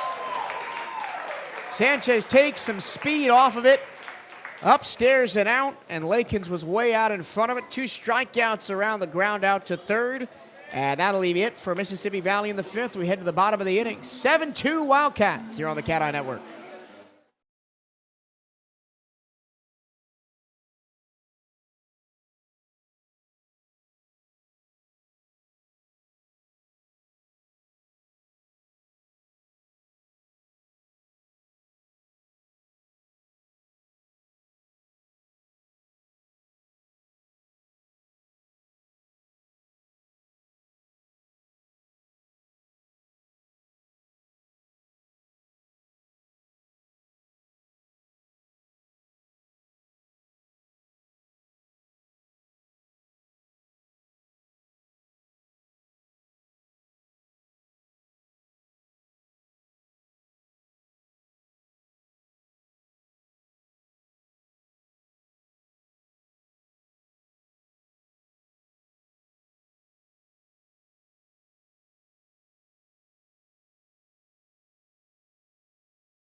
Jose Fernandez will lead off for Bethune-Cookman as we go to the bottom of the 5th. Wildcats with a 7-2 lead, courtesy of a 4-spot in the 4th inning with 2 home runs.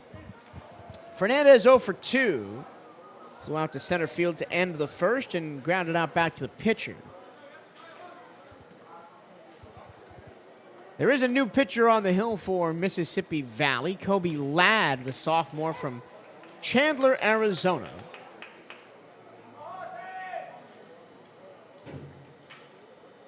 There's 4 innings pitched for Ladd on the year. 2 against Lindenwood, 1 against Texas Southern, 1 against Alabama A&M, and he comes upstairs and hits Jose Fernandez. That one looked nasty up by the helmet. I guess that's why you wear it. 2 innings pitched against Lindenwood for Kobe Ladd, 1 against Texas Southern, 1 against Alabama A&M 2 weekends ago. His ERA is 13.50, although in such a short span of time, I wouldn't put that much stock into it. He does have a start. Made the start against Lindenwood. On the year, he's allowed 8 runs on 7 hits, 6 earned, striking out 2, walking 7. He's allowed 2 doubles, a triple, a homer, and his opponent batting average is .412. I mentioned a sophomore from Chandler, Arizona, high school out of Corona del Sol in Arizona. He was a Mississippi Valley State Delta Devil last year, part of the first recruiting class by C.J. Bilberry. Last year in 6 appearances, the ERA 7.94. The batter is Ronaldo Plasencia. Singled and scored in the 2nd, struck out in the 3rd. His 2 trips to the plate for Plasencia. And he's ahead in the count 2-0. So just 6 appearances last year for Kobe Ladd as a freshman.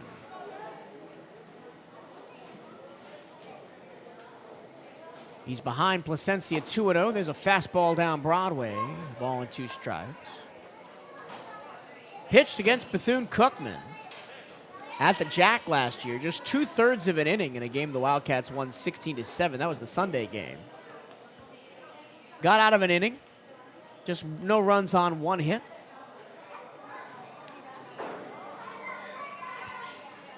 2-1, right back up the middle for a base hit to center field. The 2 base hits by Plasencia tonight have been really good. Being patient in counts, getting one where you want it. Not trying to do too much, just stroking it through the infield. Now batting center fielder number 19, Sergio Rivera. And the Wildcats threatening again. Fernandez on second after being hit by a pitch, and then Plasencia singled. 2 on, nobody out. Here's Sergio Rivera, who last time hit his first home run of the season over the left field wall. Night descending here in Sanford, the floodlights on. Slider away, ball 1 to Sergio Rivera.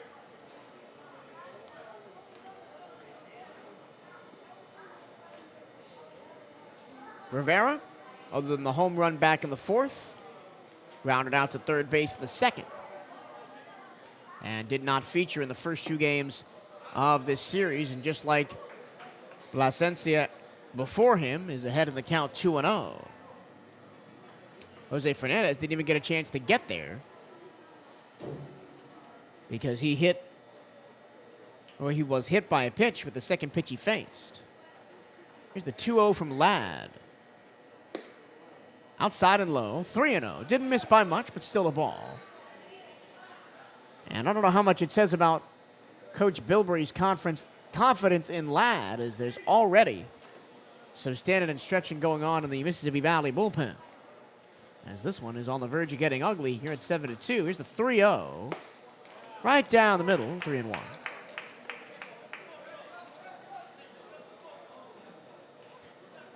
Wildcats looking to keep pace at the top of the standings in the SWAC with some very competitive teams. Florida A&M, 9-1.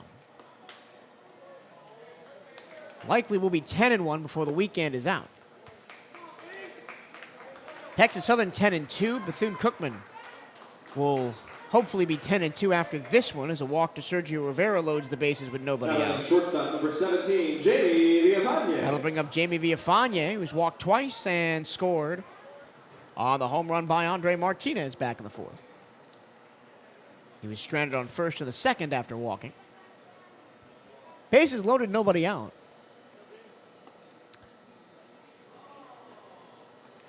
Then, let's keep looking down the SWAC standings as here's the first pitch. Strike outside corner. Alabama State just a game back of Bethune-Cookman at 7-3. Grand Lake State 7-4, a half game behind them. Then a big drop-off to Prairie View at 4-5. Jackson State and Mississippi Valley at 4-6. Southern at 4-7. Arkansas Pine Bluff at 3-6. Alabama A&M at 2-8. In the air to shallow left. Racing in is Floyd. He dives. He makes the catch. Here's the throw to the plate, and safe after running into the catcher is Jose Fernandez, and the Wildcats get another run. It is 8-2. So Fernandez comes in on the Villafane sac fly. Nice diving catch by Floyd out there in left field. Now batting left fielder number 1, Darrell Lee. The other runners stay where they are, so Plasencia stays on second. Rivera on first. And we're back to the top of the order for the 4th time already here in the 5th inning. It's Darrell Lee. Lee tripled down the right field line of the 1st, came around to score on the Martinez home run. Struck out of the 2nd, reached on an error in the 4th, then came around to score on, well, another Martinez home run. And the aforementioned Andre Martinez is on deck with 1 away and 2 on here in the 5th. Kobe Ladd checks the runners, comes home, low and inside, 1-1.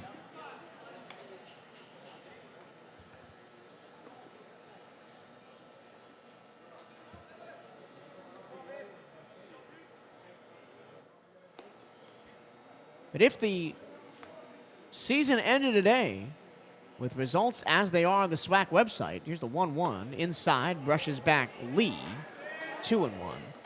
Mississippi Valley State would be in the tournament as the 8th seed. And as we said on Hail Wildcats Radio this past week, check that out if you haven't. We're on podcast apps everywhere. 2-1. Lee laces one to right field. There's a base hit. Rounding third and coming to the plate is Placencia. He scores. RBI single for Darrell Lee. And it is 9-2, Bethune-Cookman. Nice speed on the base paths by Placencia to come home on the Lee single. Now batting right fielder number 36, Andre Martinez. Sergio Rivera moves from first to third, and now 1 on, 1 out. Here's Andre Martinez. Homer, single, homer in his 3 plate appearances in this game. Homer, hit by pitch fielder's choice homer in the last game. And then on Friday night, ground out, pop out, homer, single, walk. So you definitely read that right. 5 home runs in the series for Andre Martinez, 4 today. And that will be the end of the work, I believe, for Kobe Ladd. They don't want him to face Andre Martinez.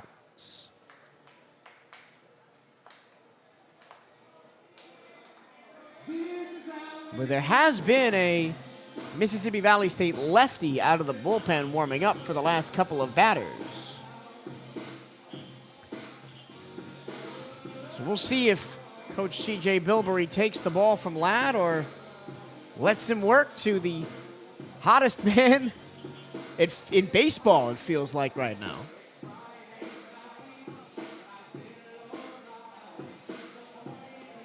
He has ballooned his home run count on the season to 9, Andre Martinez. But they're going to keep Ladd out there to face the red hot righty.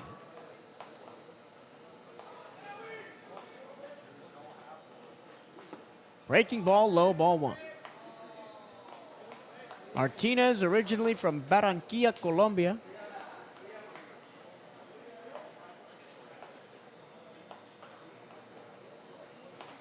Was over in Tampa at St. Petersburg College before coming over to Bethune-Cookman, and he has had himself a dynamite season. Runner goes to second. The throw is wide, and it's going to be a run scoring on the double steal. Stolen base for Darrell Lee. Coming in is Rivera. And it is 10-2. This is a little bit more like it for Bethune-Cookman here in Game 2 of this doubleheader. They had to squeak out Game 1 6-5 on a walk-off home run by Andre Martinez. Here's the 1-1 pitch. Runner goes to third. No throw is already over there was Darrell Lee. He's got 2 steals on this trip around the base paths. Wildcats plated 4 in the 4th, already 3 here in the 5th with 1 out and Lee 90 feet away. This is the exact same scenario that Martinez found him in the 1st. Kobe Ladd bounces one to the plate. That's the first time I can remember that double steal working to perfection like that, where you get the throw down to second and the runner comes in from third. Infield all the way in with their toes on the grass. Martinez lifts a pop-up behind third base. It's a mad scramble out there, and nobody can find the baseball. It drops in. It's an RBI single for Andre Martinez. I mean, I'm sure not what he would envision when he strolled into the batter's box, but he'll take it. Lee scores from third. Now batting third baseman number 29, Jorge Gonzalez-Velo. And the Wildcats have 11 runs in the contest. That was a wild one, and I'm guessing with the gray sky, the light cloud cover, the bright lights illuminating the field here at Sanford Memorial Stadium, that Ofariel Ortiz, Floyd, and Aoki all just completely missed the ball. It didn't really land near any of them. They all overran it. Sky-high pop, behind third base again, running over, and this time securing the catch is Ortiz. For the second out of the inning, pop out for Jorge Gonzalez-Febo. Febo has been hit by 2 pitches, reached on a fielder's choice, and now popped out as 2 outs. Pitch hitting for the Wildcats, number 7, Christopher Watson. And we'll have our first of probably many changes here today for Bethune-Cookman as Christopher Watson takes over for Jorge Rodriguez at first base and in the 4th spot in the lineup. 2 down in the inning. Here's a pitch. Watson swings at a fastball up and in and taps it foul into the Wildcat dugout.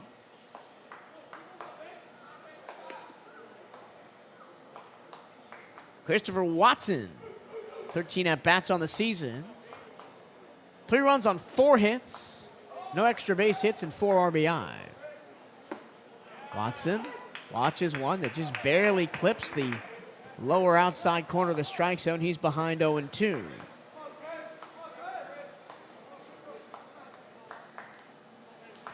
Wildcats looking to get out of here in a run rule at the second game of the day. Up 11-2 currently. One more would put him in run rule range. Watson watches strike 3 curl into the zone, and that's the end of the inning.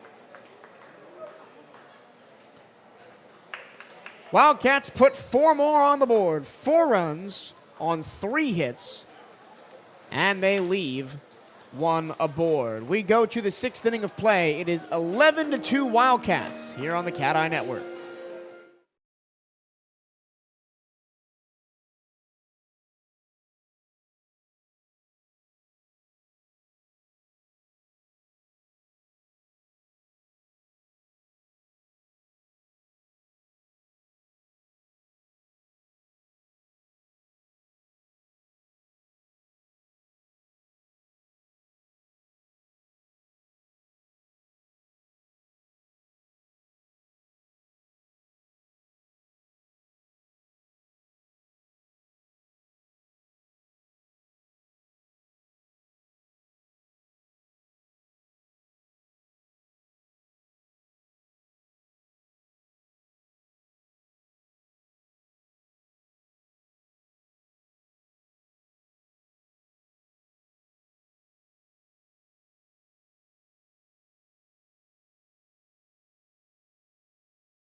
Well, the long-anticipated debut on the mound for Pablo Torres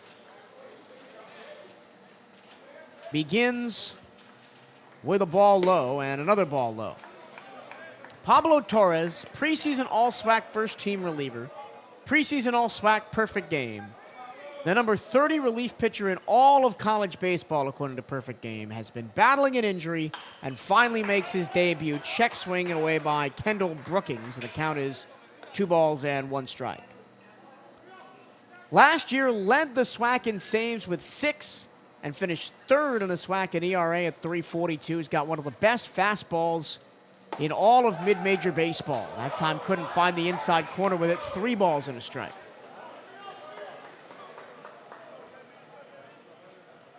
Coach Hernandez told me before the game that Torres has been cleared for about 35 pitches. That one sky to the left center field. That one tailing towards the wall. It's going to one-hop the wall. Kendall Brookings cruises into second with a stand-up double. Not a great start for someone who you think should be dominant at this level and has been. Pablo Torres' full stats last year, 18 appearances, was 3-2 with 6 saves in 26 innings pitched at 3.76 ERA. Gave up 11 runs on 17 hits, all earned, striking out 33 and walking 14. Gave up 1 of each extra base hits, and opponents batted just 185 against him. But the first batter he faces in 2025 hits a double to deep left center field, and Mississippi Valley's in business. They don't want to get run ruled here. Wildcats 1 run away from run rule range in this one. We're in the top of the 6th. 11-2 Bethune-Cookman. Pablo Torres, fastball strike. It's a round of applause from some of the Wildcat fans that have stuck around here. Almost complete darkness surrounds historic Sanford Memorial Stadium. Fastball outside. 1-1. Just about 8 p.m. local time here. Wildcats won the first game of this doubleheader 6-5 on a walk-off home run by Andre Martinez. That one foul down the third baseline into the bullpen. The problem that Pablo Torres and really everybody that pitches so fast has is that if the opponents make contact, the balls might go a long way, like that first one did. Barely catching up to it is Benny Hernandez. He's had a really great day. Homered and had an RBI double in the first game, and then has singled twice here in this game. Was caught in the middle of a double play in the second. Was stranded on third in the fourth. Strike 3. Down goes Benny Hernandez. First strikeout of the year for Torres. One away. Here's Mac Floyd. Floyd popped out to shallow right in the second. Reached on a fielder's choice in the fourth and ended up on second base before he was stranded. Your attention, please. Pitch inning. But it will not be Mac Floyd. It'll be Braden Eftink.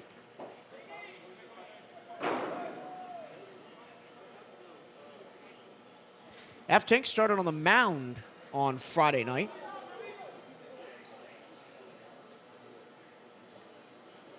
And then started in right field in the first game of the doubleheader. Doubled in the second of the first game, then went 0 for 3 after that. And on Friday, when he started on the mound, was 1 for 4.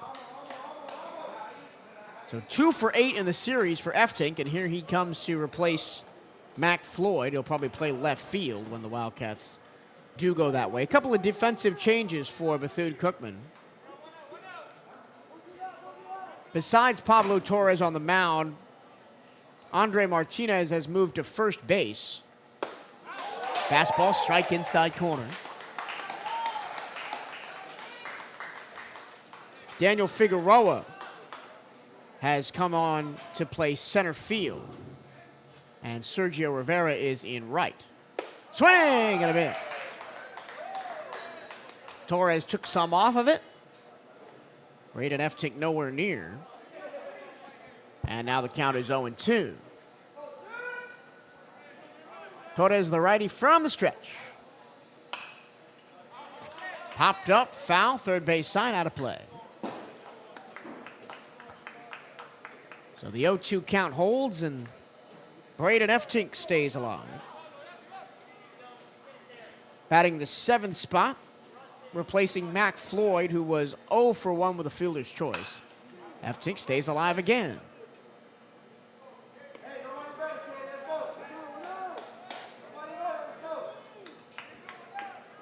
Kendall Brookins on second after a leadoff double to left center field. The one out in the inning is courtesy of the Benny Hernandez strikeout. And now Eftink strikes out. Pablo Torres blows the fastball by the substitute hitter. And there's 2 away in the inning, and the batter is Yordani Alfaro Ortiz. Now batting shortstop number 28, Jordani Alfaro Ortiz. Ortiz grounded into a double play back in the second. That was an inning ender. And then flew out to center in the fourth. That was a tremendous running catch by Sergio Rivera. Full sprint on the move to his right. And his glove just below his knees when he ended up making that catch.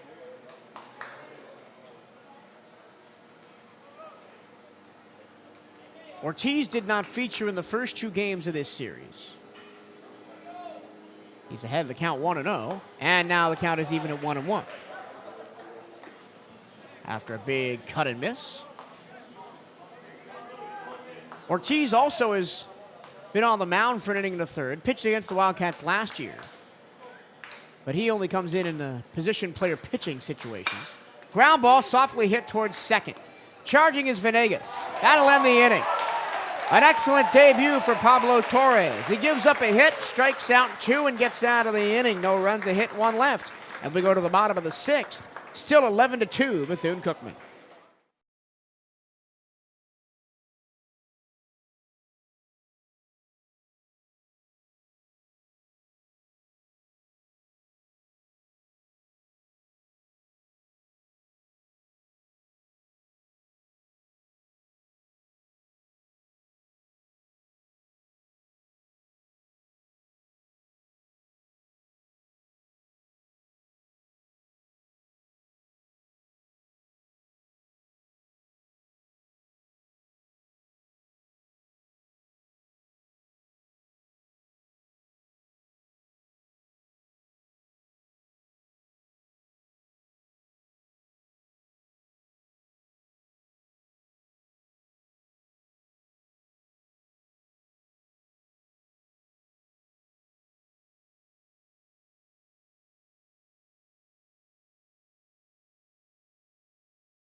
Number 12, Jesus Venegas.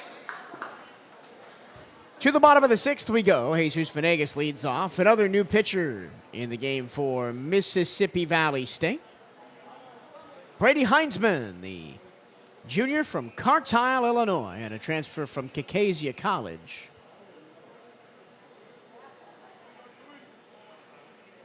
Making his 5th appearance of the season. Heinzman, the lefty, deals. Got the strike to Jesus Venegas. Venegas 0 for 3. Flew out to right, flew out to center, and struck out looking in his 3 plate appearances in this game. He's, I believe, the only Wildcat to not get on base in this game so far.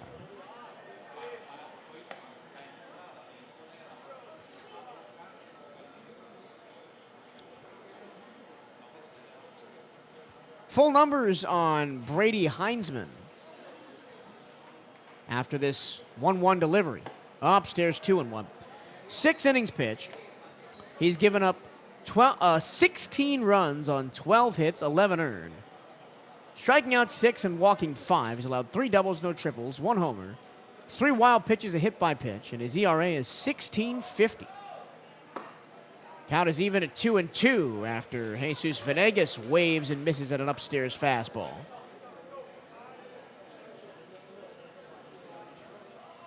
It just may not be Venegas' night, but if the rest of the Wildcats are picking it up offensively like they have in this game, it really doesn't matter if one guy has an off night. That one down and in, and did it hit him? Yes, it did. So Venegas will take his place, and now all 9 Wildcats in the order have reached base. Now batting pitcher number 44, Jose Fernandez. That's a tough one on Heinzman. He was ahead of the count. And that'll be Jose Fernandez. 0 for 2 with a hit by pitch. And a run scored back in the 5th. Fernandez would love a hit. He skies this one to right center field. Chasing in, diving and making a terrific catch is Gunnar Lakins. My goodness. Absolute robbery. Jose Fernandez walks back to the bench after watching Lakins dive and lay out full stretch to make that catch. So now 1 away in the inning. Here's Ray Plasencia. 2 hits and 2 runs scored in 3 plate appearances tonight for Plasencia. Struck out his other time. That was back in the 3rd. Watches one upstairs.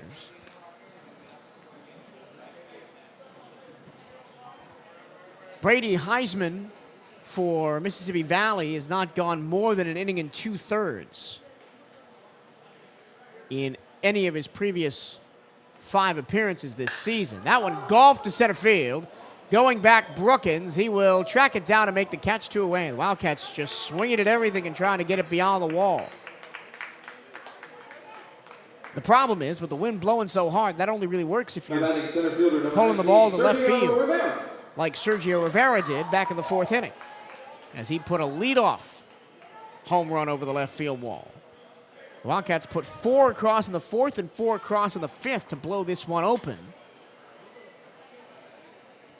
From 3-2 to 11-2. Upstairs, fastball, ball 1. Rivera tonight grounded out to 3rd in the 2nd. Hit that home run in the 4th, walked and scored in the 5th. Came in on the Darrell Lee single. 1-0. Outside and low, 1-1.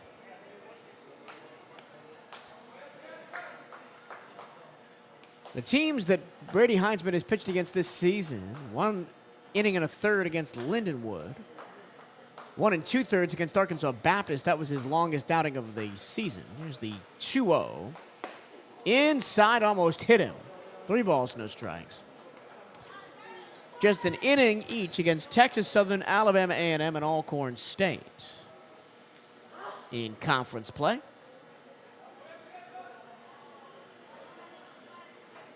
The inning against Alcorn State was particularly adventurous, as there's a walk to Sergio Rivera to put him on. 2 on, 2 out now as Venegas goes to 2nd. Now batting shortstop number 17, Jamie Villafane. That'll be the 9-hole hitter, Jamie Villafane. In that Alcorn State game for Heinzman, just 1 inning, 4 runs on 4 hits, all earned. Did allow a home run, but that was the game the Delta Devils won in their sweep of Alcorn State, 15-12. Wildcats on 1st and 2nd with 2 down. Look out, Jamie Villafane got plunked in the helmet by the first pitch he sees. And the bases are now loaded by none of the Wildcats' own doing.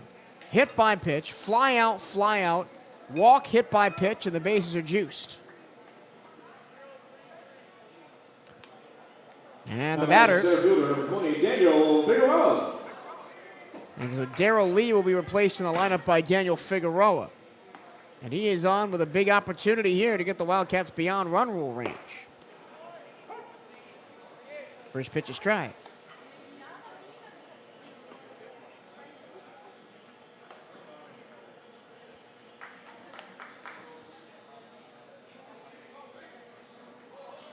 Bases full of cats. 2 down here in the 6th, and he got hit. Well, It's an RBI for Figueroa. Hit by pitch, walk, hit by pitch, and the Wildcats have reached run rule distance. It's 12-2. Walking in from third is Venegas. Rivera goes to third. On to second is Villafane, and on to first is Daniel Figueroa. And now it's Andre Martinez, who's 4 for 4 in the game, 2 singles, 2 homers. And 1, 2, 3, 4, 5, 6 runs batted in.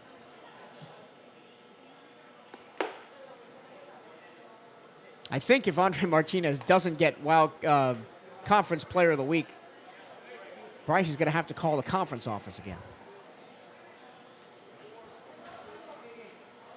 5 home runs on the weekend, 4 today in the doubleheader, 2 in this game. 1-0. Finally, a strike thrown by Heinzman. And Valley is not content to let Heinzman ride. There's activity in the bullpen. 1-1 to Martinez. Low ball 2. I would not be surprised if the Wildcats go to Miami on Wednesday and Andre Martinez gets walked 4 times. I'm a little surprised that Valley hasn't done it in this game. Here's the 2-1. Low 3-1. And Brady Heinzman is in danger of walking in another run. He's already done it in this inning with 4 free passes, 3 hit by pitches, and a walk. Figueroa on first, Rivera on third, Villafane on second. Here's the 3-1. Inside, did it hit him? Doesn't matter because it was ball 4 anyway.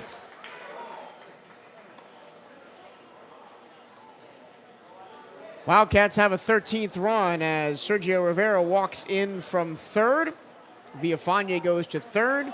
Figueroa to second, and Andre Martinez on with an RBI. Josh Rodriguez. Andre Martinez has 7 RBI in this game. 7 of the Wildcats' 13 runs. Credited to Andre Martinez. And the carousel continues for Bethune-Cookman. They have 2 runs already in this inning without a hit, all with 2 outs. Batter is Jorge Gonzalez-Febo, who flips a fly ball down the third base line. Making the catch is Mac Bloyd, and that's the end of the inning. But the Wildcats get 2 more. No hits, bases left loaded, and we go to the 7th inning of play. It's 13-2. Bethune-Cookman looking for the run rule victory. They just need 3 more outs here on the CatEye Network.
Wildcats 3 outs away from a potential run rule here. Your attention, please. Pitch hitting for Mississippi as we go to the 7th Jordan inning. Jones. And we'll have a pinch hitter for the 9-hole hitter, Eric Williams.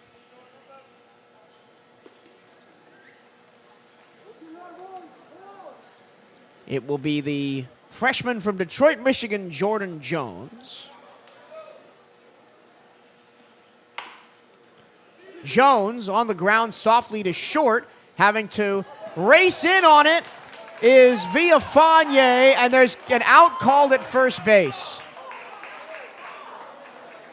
Well, I thought that Andre Martinez was pulled off the bag by the poor throw, but apparently he dragged his foot and kept it on the base, and now the umpires are going to have a talk. The first base umpire called him out.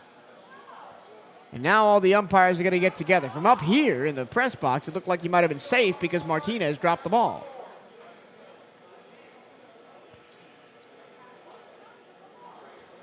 So we'll have a little umpire conference. And I can tell you that Jordan Jones doesn't have a batting average on the season. Well, it's batting 0. 8 at-bats, 1 run, no hits. 1 walk, 6 strikeouts. He might have his first hit of the season. Andre Martinez is over there trying to listen in on what the umpires are saying. And this is either an infield single on a tough play from Villafane at short, or it's an out for Jordan Jones as we begin the 7th inning. Pablo Torres still on the mound for the Wildcats. Coach told us before the game he was going to get 35 pitches, no more, no less. Unless that less is ending the game.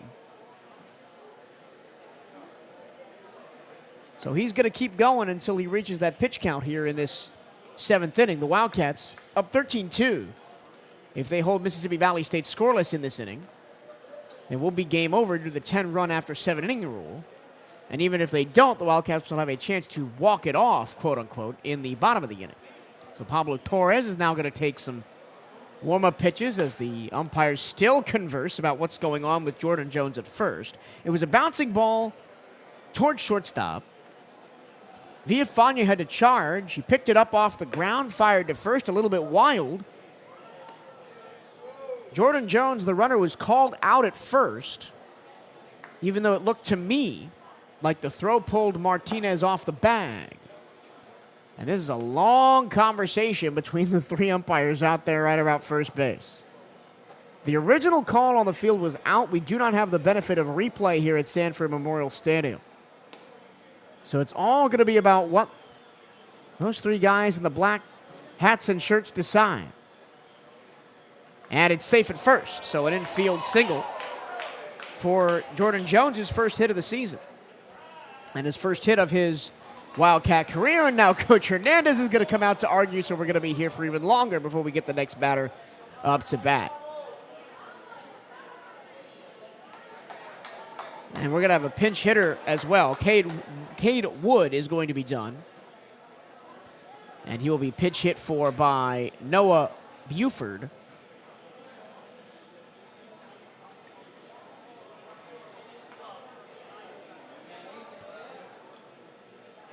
Buford, a .250 hitter, 12 plate appearances on the season. A run on 3 hits, a double, and 3 RBI. 4 strikeouts, 1 walk. He will bat with Jordan Jones on first after an infield single, but not without some controversy. How about that for your first college hit? Jordan Jones standing there talking to his first base coach. He was called out originally by the first base umpire. They got together, conferenced for a good minute and a half, 2 minutes. Then they called Jones safe. Coach Hernandez wants to get out of here with a run rule. He doesn't want anybody runners on base. And he's still giving it to the umpires as he walks back to the dugout. Not surprised that Coach Hernandez is a little angry about that one. Still the argument continues as the crowd gets into it here. And now, finally, Noah Buford will pitch hit for Cade Wood here at the top of the order.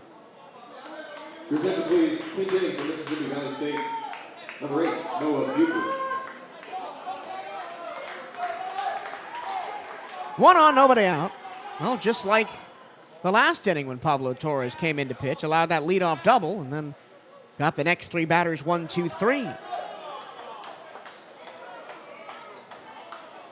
Here's the pitch.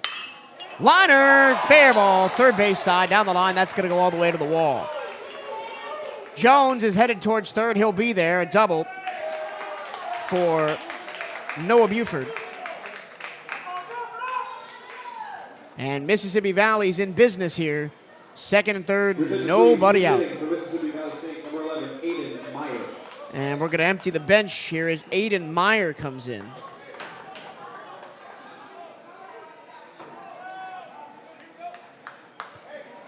Meyer batting .455 at 11 at-bats. 5 runs, 5 hits, a double, a homer. No walks, 3 strikeouts. A slugging percentage of .818. The freshman from St. Genevieve, Missouri. Tough spot for Pablo Torres here. It is only second inning of the season. The preseason SWAC reliever of the year. Last year, SWAC reliever of the year overall. Misses low with the fastball.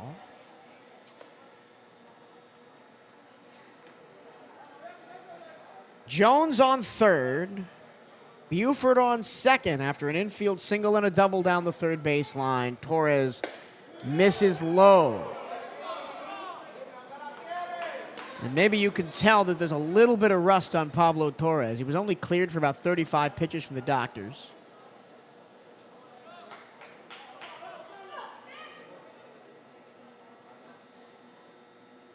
That one grounded to third. Fabo mishandles it, and everybody's going to be safe. Coming in to score is Jordan Jones. What an eventful trip around the base paths for Jones after his first career hit. Moving to third is Buford. Meyer, that'll be an error. And the Wildcats are out of run rule range. It's 13-3. Still nobody out of the inning. Come on, guys. We want to go home here. After this game finishes up, no matter when that is, stay tuned. We'll have Coach Jonathan Hernandez on the Wildcat postgame show up here in the booth. We'll talk about both games of the doubleheader today. The 6-5 win for the Wildcats in the first game, where Andre Martinez had a walk-off home run in the 9th. And then this game, whether it finishes up in 7, 8, or 9, we'll have Coach Hernandez on for you. Pablo Torres is going to stay in there. With the Wildcats up 10. Another pinch hitter, it looks like, coming up here for Mississippi Valley.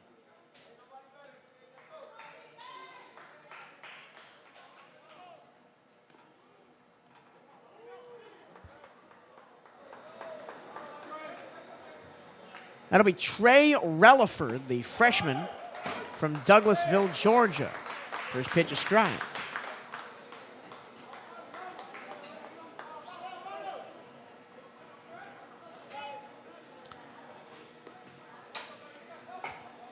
Oh, 1 to Relaford. Ball in the dirt, runner goes to second, no throw. So Meyer takes a stolen base. For Mississippi Valley State, number 27, Trey Relaford. Relaford, freshman, Douglasville, Georgia, listed as a catcher. Grounds 1, foul outside of third. The count is 0-2. 2 starts on the season for Relaford, 10 at-bats. A run on 3 hits, 4 RBI. His 2 starts were against non-D1 opponents, Arkansas Baptist and Rust College. He's behind on the count 0-2 to Pablo Torres. And he hits one to center field, and that is going to drop in for a hit. Coming in to score from third is Buford. And Mississippi Valley continues to rally against the SWAC reliever of the year last year. It's 13-4. On to third goes Meyer. And it's the end for Pablo Torres, I do believe. So a great first inning for Pablo Torres, but not a great second inning. In his first inning, he allows 1 hit, strikes out 2, and gets an easy ground out. But in the second inning, single, double, error, single. The error, of course, not the fault of Pablo Torres, but hopefully we will see better from the SWAC reliever of the year in his next appearance. But good to see him on the mound regardless. And it'll be Yo-Yo Diaz to come in and take over and hopefully finish this inning out. Still nobody out in the frame. 2 runs across and runners on first and third for Mississippi Valley State. Attention please, now on the mound for the Wildcats, number 2, Yoancel Diaz.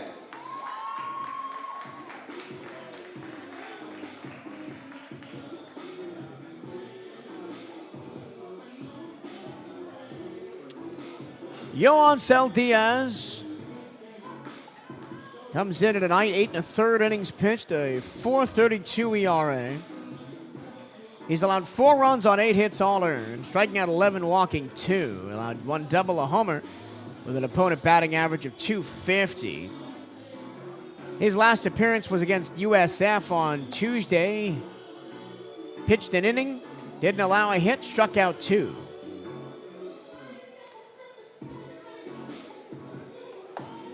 Diaz has grown from someone who didn't see the field at all except in a pinch hitter or pinch runner role his freshman year to complete mop-up duty. He's only seeing the field when the game is completely decided. Last year came in some bigger spots, including the tournament. Got the Wildcats out of a couple of jams and a big win against Jackson State at the SWAC tournament. And this year has fully come into his own and been relied upon as maybe the second best guy out of the bullpen behind Giancarlo Zambrano.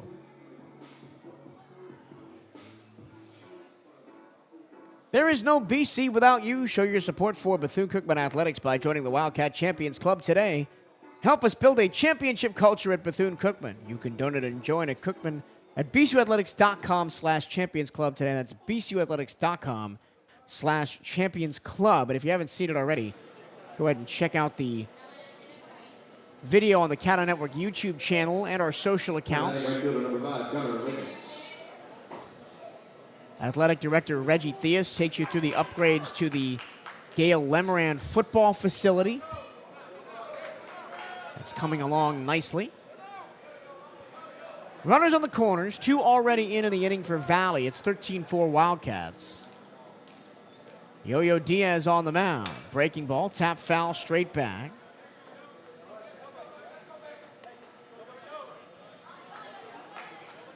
Gunnar Lakins bats now. This is the first batter of the evening, or the inning, for Valley that has not been changed. Lakins 1 for 2 with a walk. Did score back in the second inning. Fouls 1 back, and he's behind 0-2. Jordan Jones led off the inning with a single. Then Noah Buford doubled. Aiden Meyer reached on an error and stole second. Trey Relaford singled, and that's how the 2 runs got in. Williams came in on the Buford double. And then he himself came in on the Relaford single. All off the bench for Mississippi Valley, all players who have made an instant impact in this one. Flared to right field off the end of the bat. That'll be caught out there by Sergio Rivera, but it'll do the job. Scoring from third is Aiden Meyer.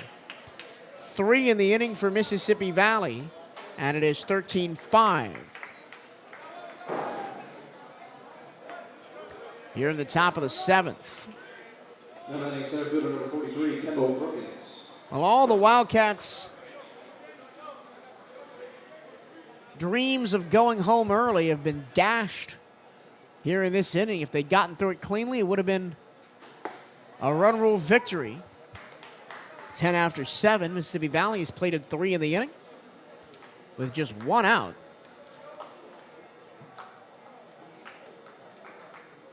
And now the Wildcats need to score 2 in the bottom of the inning to run rule it. Yo-Yo Diaz fires outside. Kendall Brookins will continue to be a factor in this game. 2 for 3, Brookins. Flied out to right in the first, singled up the middle of the fourth, doubled to left center in the sixth. There's a strike.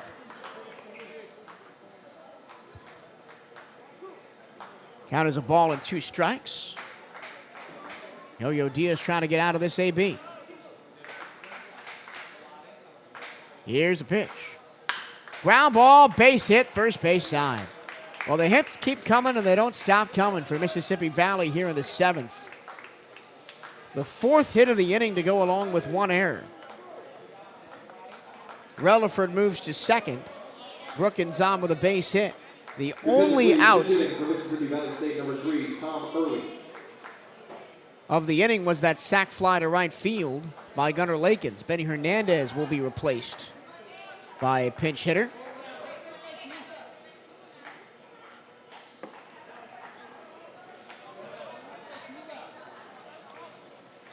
Tom Early, the junior from San Diego, California.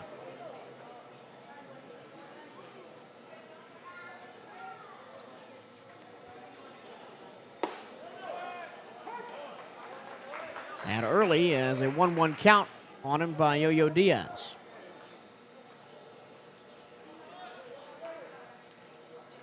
This game not over by any means, even though the Wildcats might be up 13-5.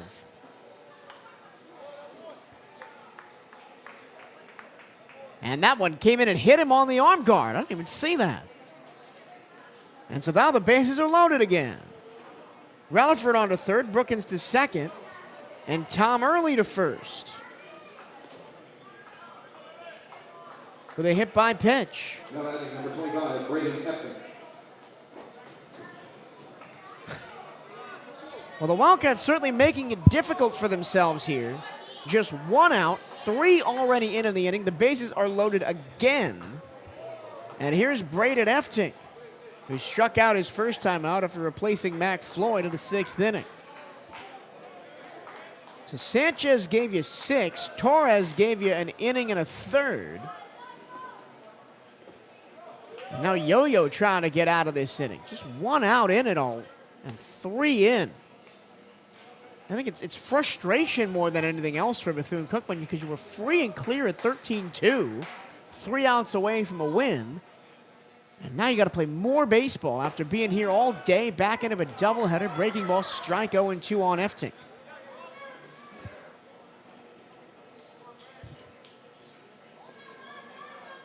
If we get that far, Yordano for real Ortiz is on deck. We will get that far, except in the case of a double play. Fastball upstairs, 1-2.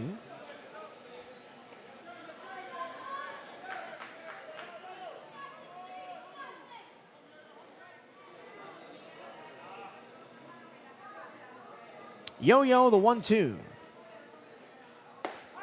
F-Tink watches strike 3 outside corner, and there's 2 away. So F-Tink has struck out twice. Once to Pablo Torres, once to Yoancel Diaz. There's 2 away. And here is Yordano Fariel Ortiz. Now batting shortstop number 28, Yordano Ortiz.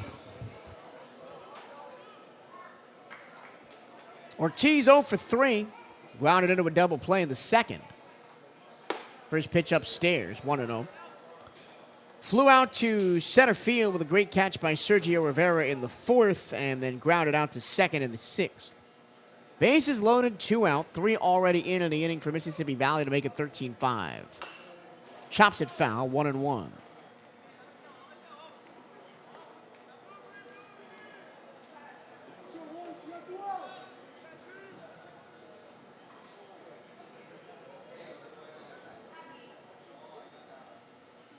Long look in from Diaz. Here's the 1-1 to Ortiz. Swing and a miss, and it's 1-2. That one a high fastball up by the chin.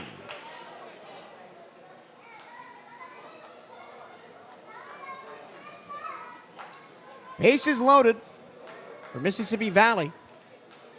Rutherford on third, Brookins on second. Early on first.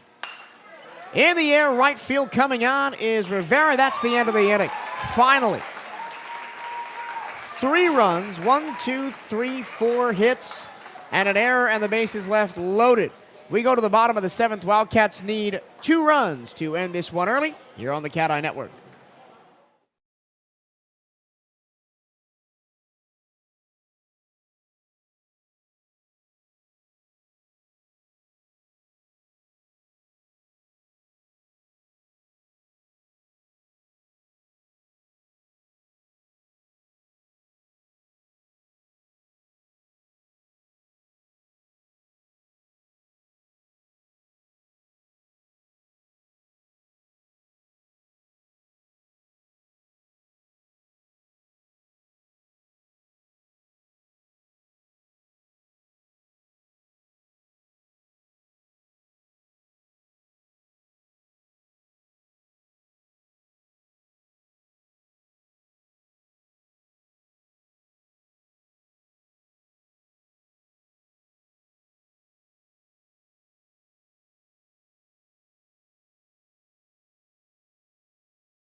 When we go to the bottom of the 7th, Mississippi Valley keeps the game alive with 3 runs in the 7th inning, mostly through the contributions of players off the bench. There's another new pitcher in the game for Mississippi Valley, Nate Davila. Davila, the freshman from San Antonio, Texas. Another new pitcher. Didn't pitch on Friday when we were getting the defensive changes. I thought he might have, but he did not.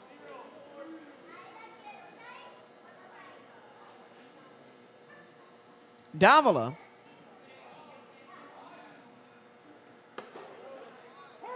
just 2 innings pitched on the season as there's a strike to Christopher Watson, 2 balls, 1 strike. 1 inning against Southeastern Louisiana, walked 1, struck out 1, didn't allow a hit. And then an inning against Rust College on Tuesday, fouled back by Christopher Watson. Watson, in his second at-bat after coming in for Jorge Rodriguez in the 5th, he grounded out to third his first time up. Against Rust College for Davila, an inning, allowed 2 runs on 3 hits, struck out 1, walked 2. Here's the 2-2 from Davila.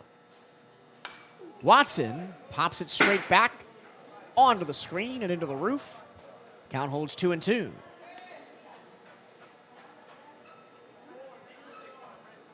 From John Marshall High School, Nate Davila.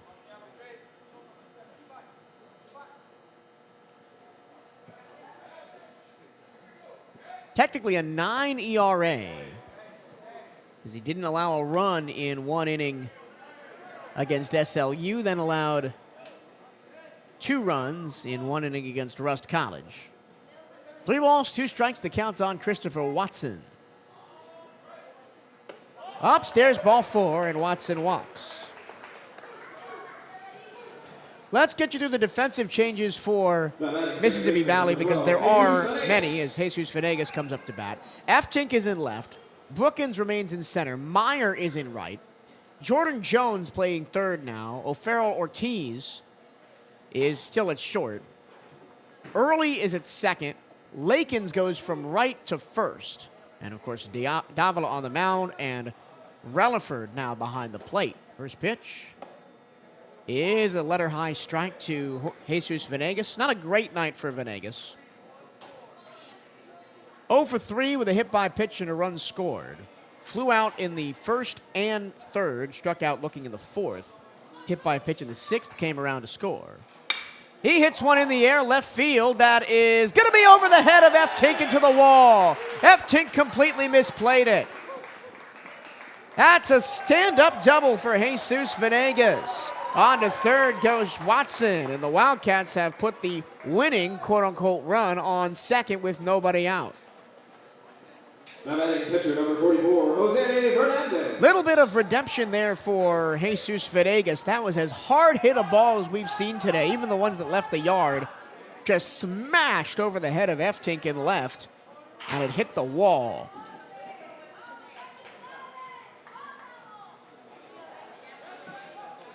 Now it's the catcher, Jose Fernandez. He hits one in the air to center field. Moving back towards the track is Brookins. He makes the catch. The runners will advance. Here comes the throw. It's way not in time. Scoring is Watson. And the Wildcats are 1 run away from getting out of here early. Now batting designated hitter number 11, Ray Plasencia. Winning run on third for Bethune-Cookman as they lead this one 14-5 after the RBI sac fly by Jose Fernandez. Here's Plasencia. 2 for 4 with 2 hits, a strikeout, and a fly out to center for Plasencia today. Takes a first pitch. Slider strike that slices through the zone.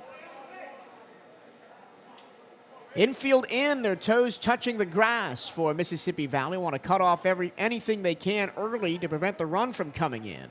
That's tipped foul back. The count is no balls and 2 strikes.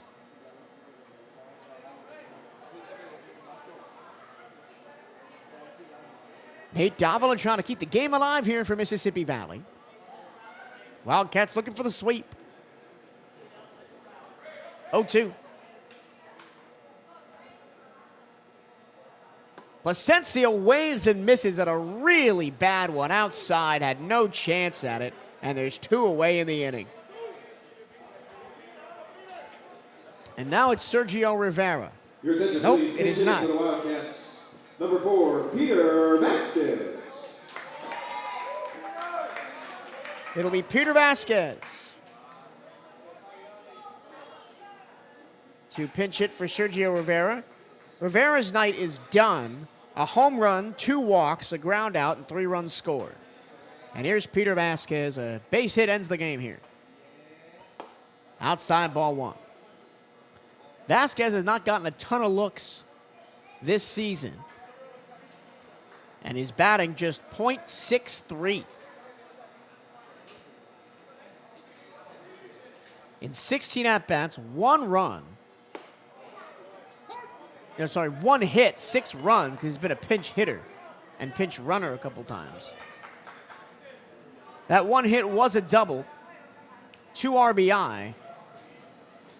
Walked 6 times, struck out 6 times. The 1-1. Tap back, 1-2, and, well, Nate Davila is 1 strike away from continuing this game into the 8th.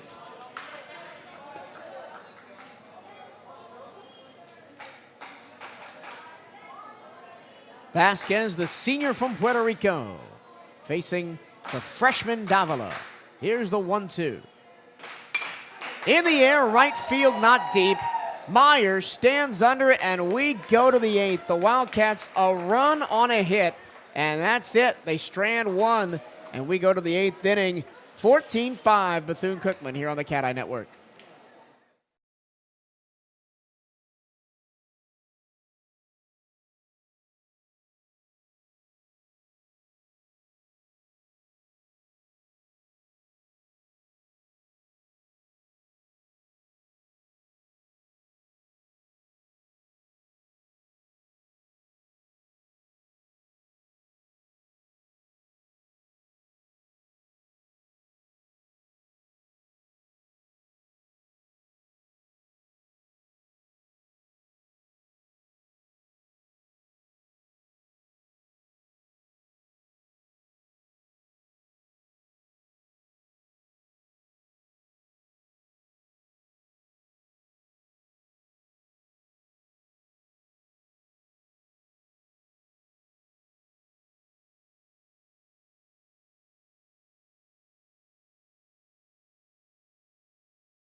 Well, I didn't think we'd get here, but to the 8th we go. First pitch, a foul back. Yo-Yo Diaz still on the hill for Bethune-Cookman. Jordan Jones. Jordan Jones leads off, as he did last inning. The Delta Devils sent 9 to the plate in the last inning, 3 crossed to make it 13-5. The Wildcats got 1 back in the 7th, but they couldn't push across the game-winning run. Tip back to the backstop, a ball and 2 strikes on Jones, who had his first career hit at the college level. It was a controversial one. He bounced one to short. The throw looks to initially have beaten him as he swings and misses, and there's a strikeout for Yo-Yo Diaz. 1 away in the inning. But Jones looked to have been out, was originally called out, but then after a long umpire conference, he was called safe. Now batting number 8, Noah Buford. Here's Noah Buford, who doubled down the third base line in his first plate appearance in the last inning after taking over from Cade Wood. First pitch low, ball 1. Big cut miss.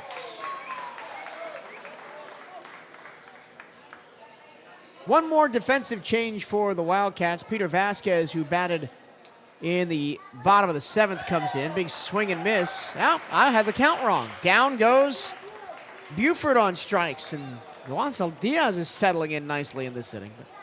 Peter Vasquez takes over on third. Josh Rodriguez comes in to play first base. Martinez, who started in right, came in for one inning to play first, now goes back to right field. And Rivera is out of the game. So here is Aiden Meyer. Reached on an error by Jorge Gonzalez Febo over at third in the last inning. Came around to score. Also stole second. First pitch low, ball 1.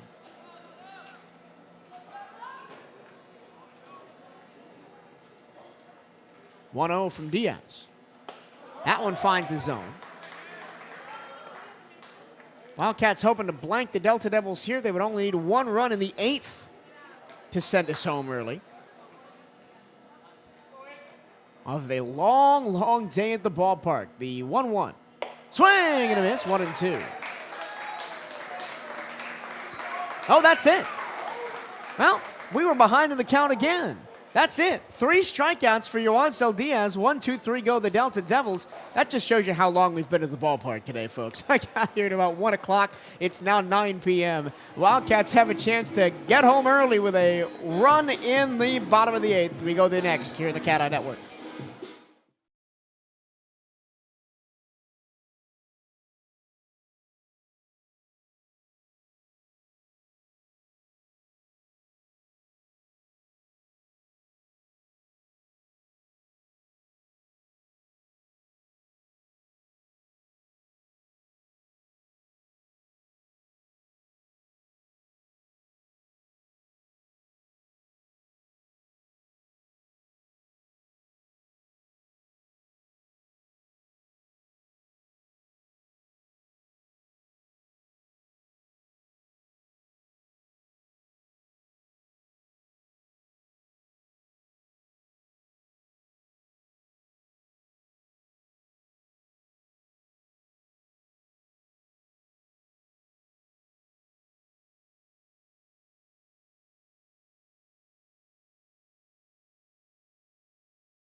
To the bottom of the 8th we go. Wildcats need just 1 run to walk it off here with a run rule and sweep the series over Mississippi Valley State. They lead at 14-5. First pitch bounced to the plate by Nate Davila. Still on the mound for his 2nd inning of work. Gave up a walk, a double, and a sac fly to get the run into the 7th, but after that struck out Plasencia and got Rivera to fly to right.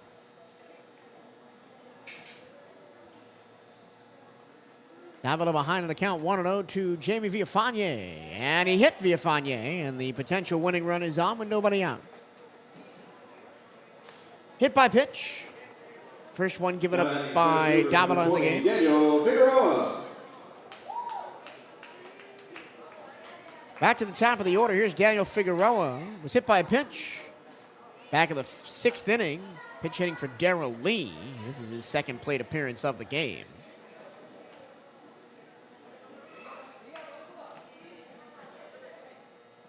Upstairs, ball 1. I didn't get a chance to go through Jamie Villafane's evening thus far. He's on first base after a hit by pitch. It was his 2nd of the night. He's actually walked 4 times this evening. 1-0.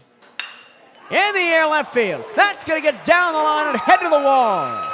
The speedy Jamie Afanya is going to third. He'll be held up there. It's a double for Daniel Figueroa, and the Wildcats have the winning run 90 feet away.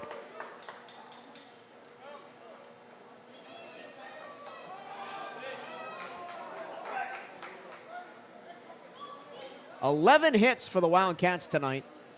Correction, 12 hits. Andre Martinez. That was the 12th hit for Bethune-Cookman.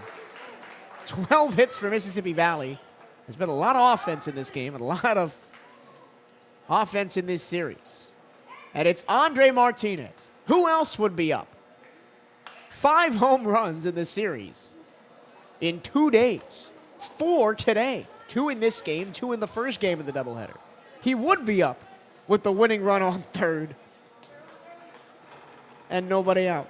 All he's got to do is put one in the air in the outfield. Everybody way in and try and make a play at the plate. The ball is bounced to the plate.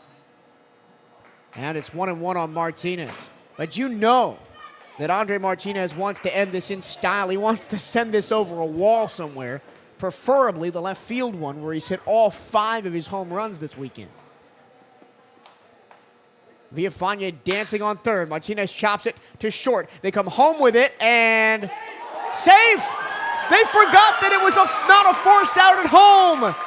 Relaford didn't tag Jamie Villafana, and this one belongs to the maroon and gold. Well, a wacky way for the game to end. The throw beat Villafana by a mile, but Relaford, who's backing up at catcher after Jones left the game, and that's the game. The Wildcats take this one. Didn't tag Villafana. He thought it was a force out. The bases weren't loaded. There was just runners on second and third, and that's it. This afternoon and evening. So fielder's choice for Martinez. We'll be back in action. Bethune-Cookman wins this one 15-5. Wildcats take on Miami. 15 runs, 12 hits, 1 error, and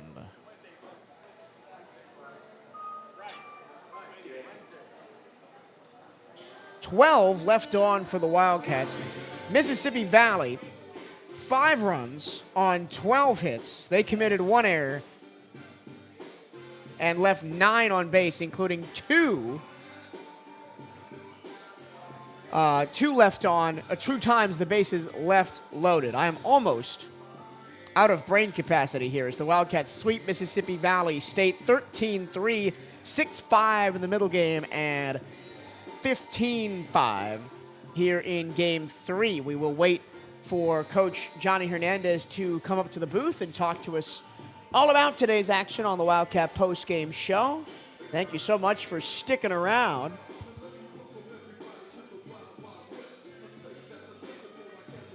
Here on the CatEye Network this afternoon, what a 2 games. From the first game, which ended in the most dramatic fashion possible with an Andre Martinez home run, to the 2-run rule games and the back sandwich of the series. This third game, even though it ended 15-5, had lots of twists and turns in it.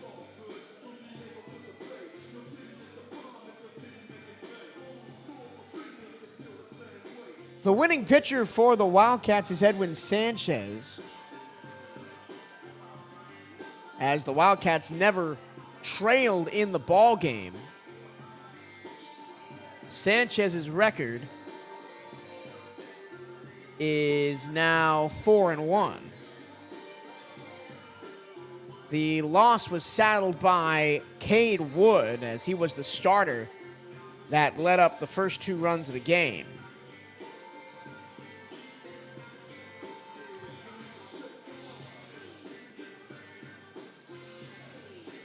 Wood now has a record of 2-2. The Wildcats improved to 17-15 overall. 2 games over 500 and 10-2 in conference play, and they're tied with Texas Southern for second place in the standings in the conference behind Florida A&M, who still has only dropped 1 conference game. No save required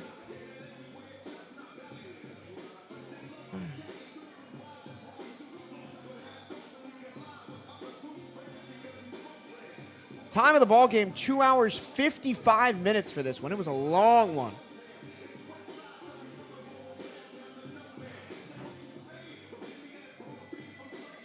And the Wildcats end their first weekend here at Sanford, the first of their 3 weekends here in Sanford, with a sweep. They win this one 15-5 at the end.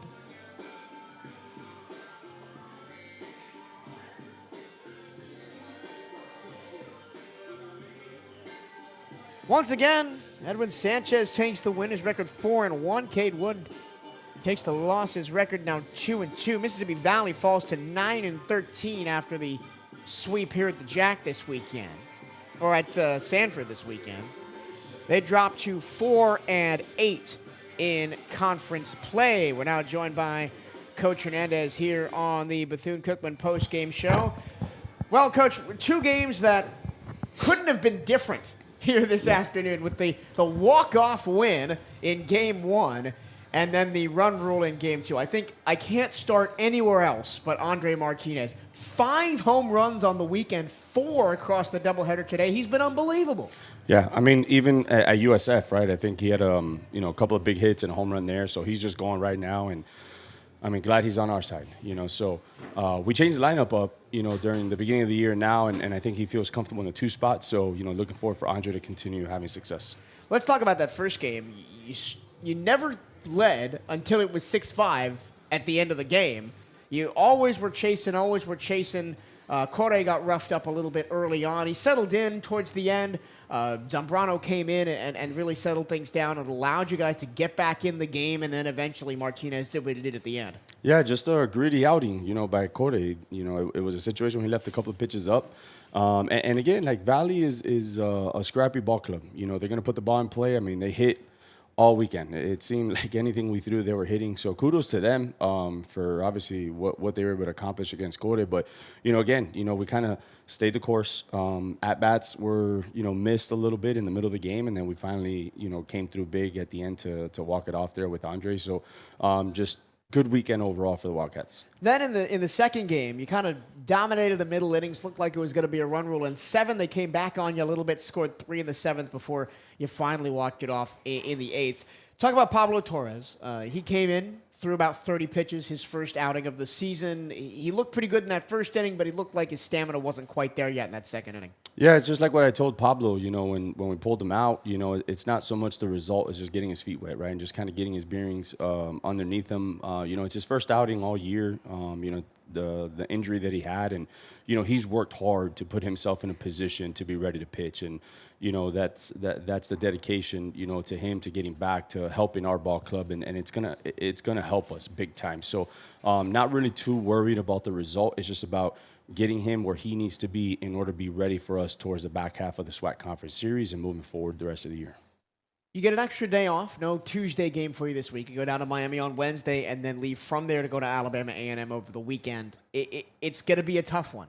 Alabama A&M doesn't profile as a particularly good team, but last year you dropped 2 out of 3 in Huntsville, and that was maybe the big reason why you didn't get the 1 seed in the East coming out of the regular season. So there's a little bit of hurt feelings there going into Huntsville next weekend. Yeah, I mean, again, we get another opportunity against a Power 4 program, to get ready for what's going to be a big weekend. And I feel that every time that we talk, right, every weekend is a big weekend because of what's at stake, especially with the SWAC, us going 1 division. Every game is big. You don't get that get back game, so to speak, that everyone is used to when we're in divisional play. So, for us, we're going to have to rest, hydrate, let the guys kind of, have the day off, enjoy it, and then right back to work on Monday because it is a big week. We have an opportunity to do something special on Wednesday, but that does not take away from what the overall goal is for us is on the weekend. We have to take care of business on the weekend, and that's where it starts.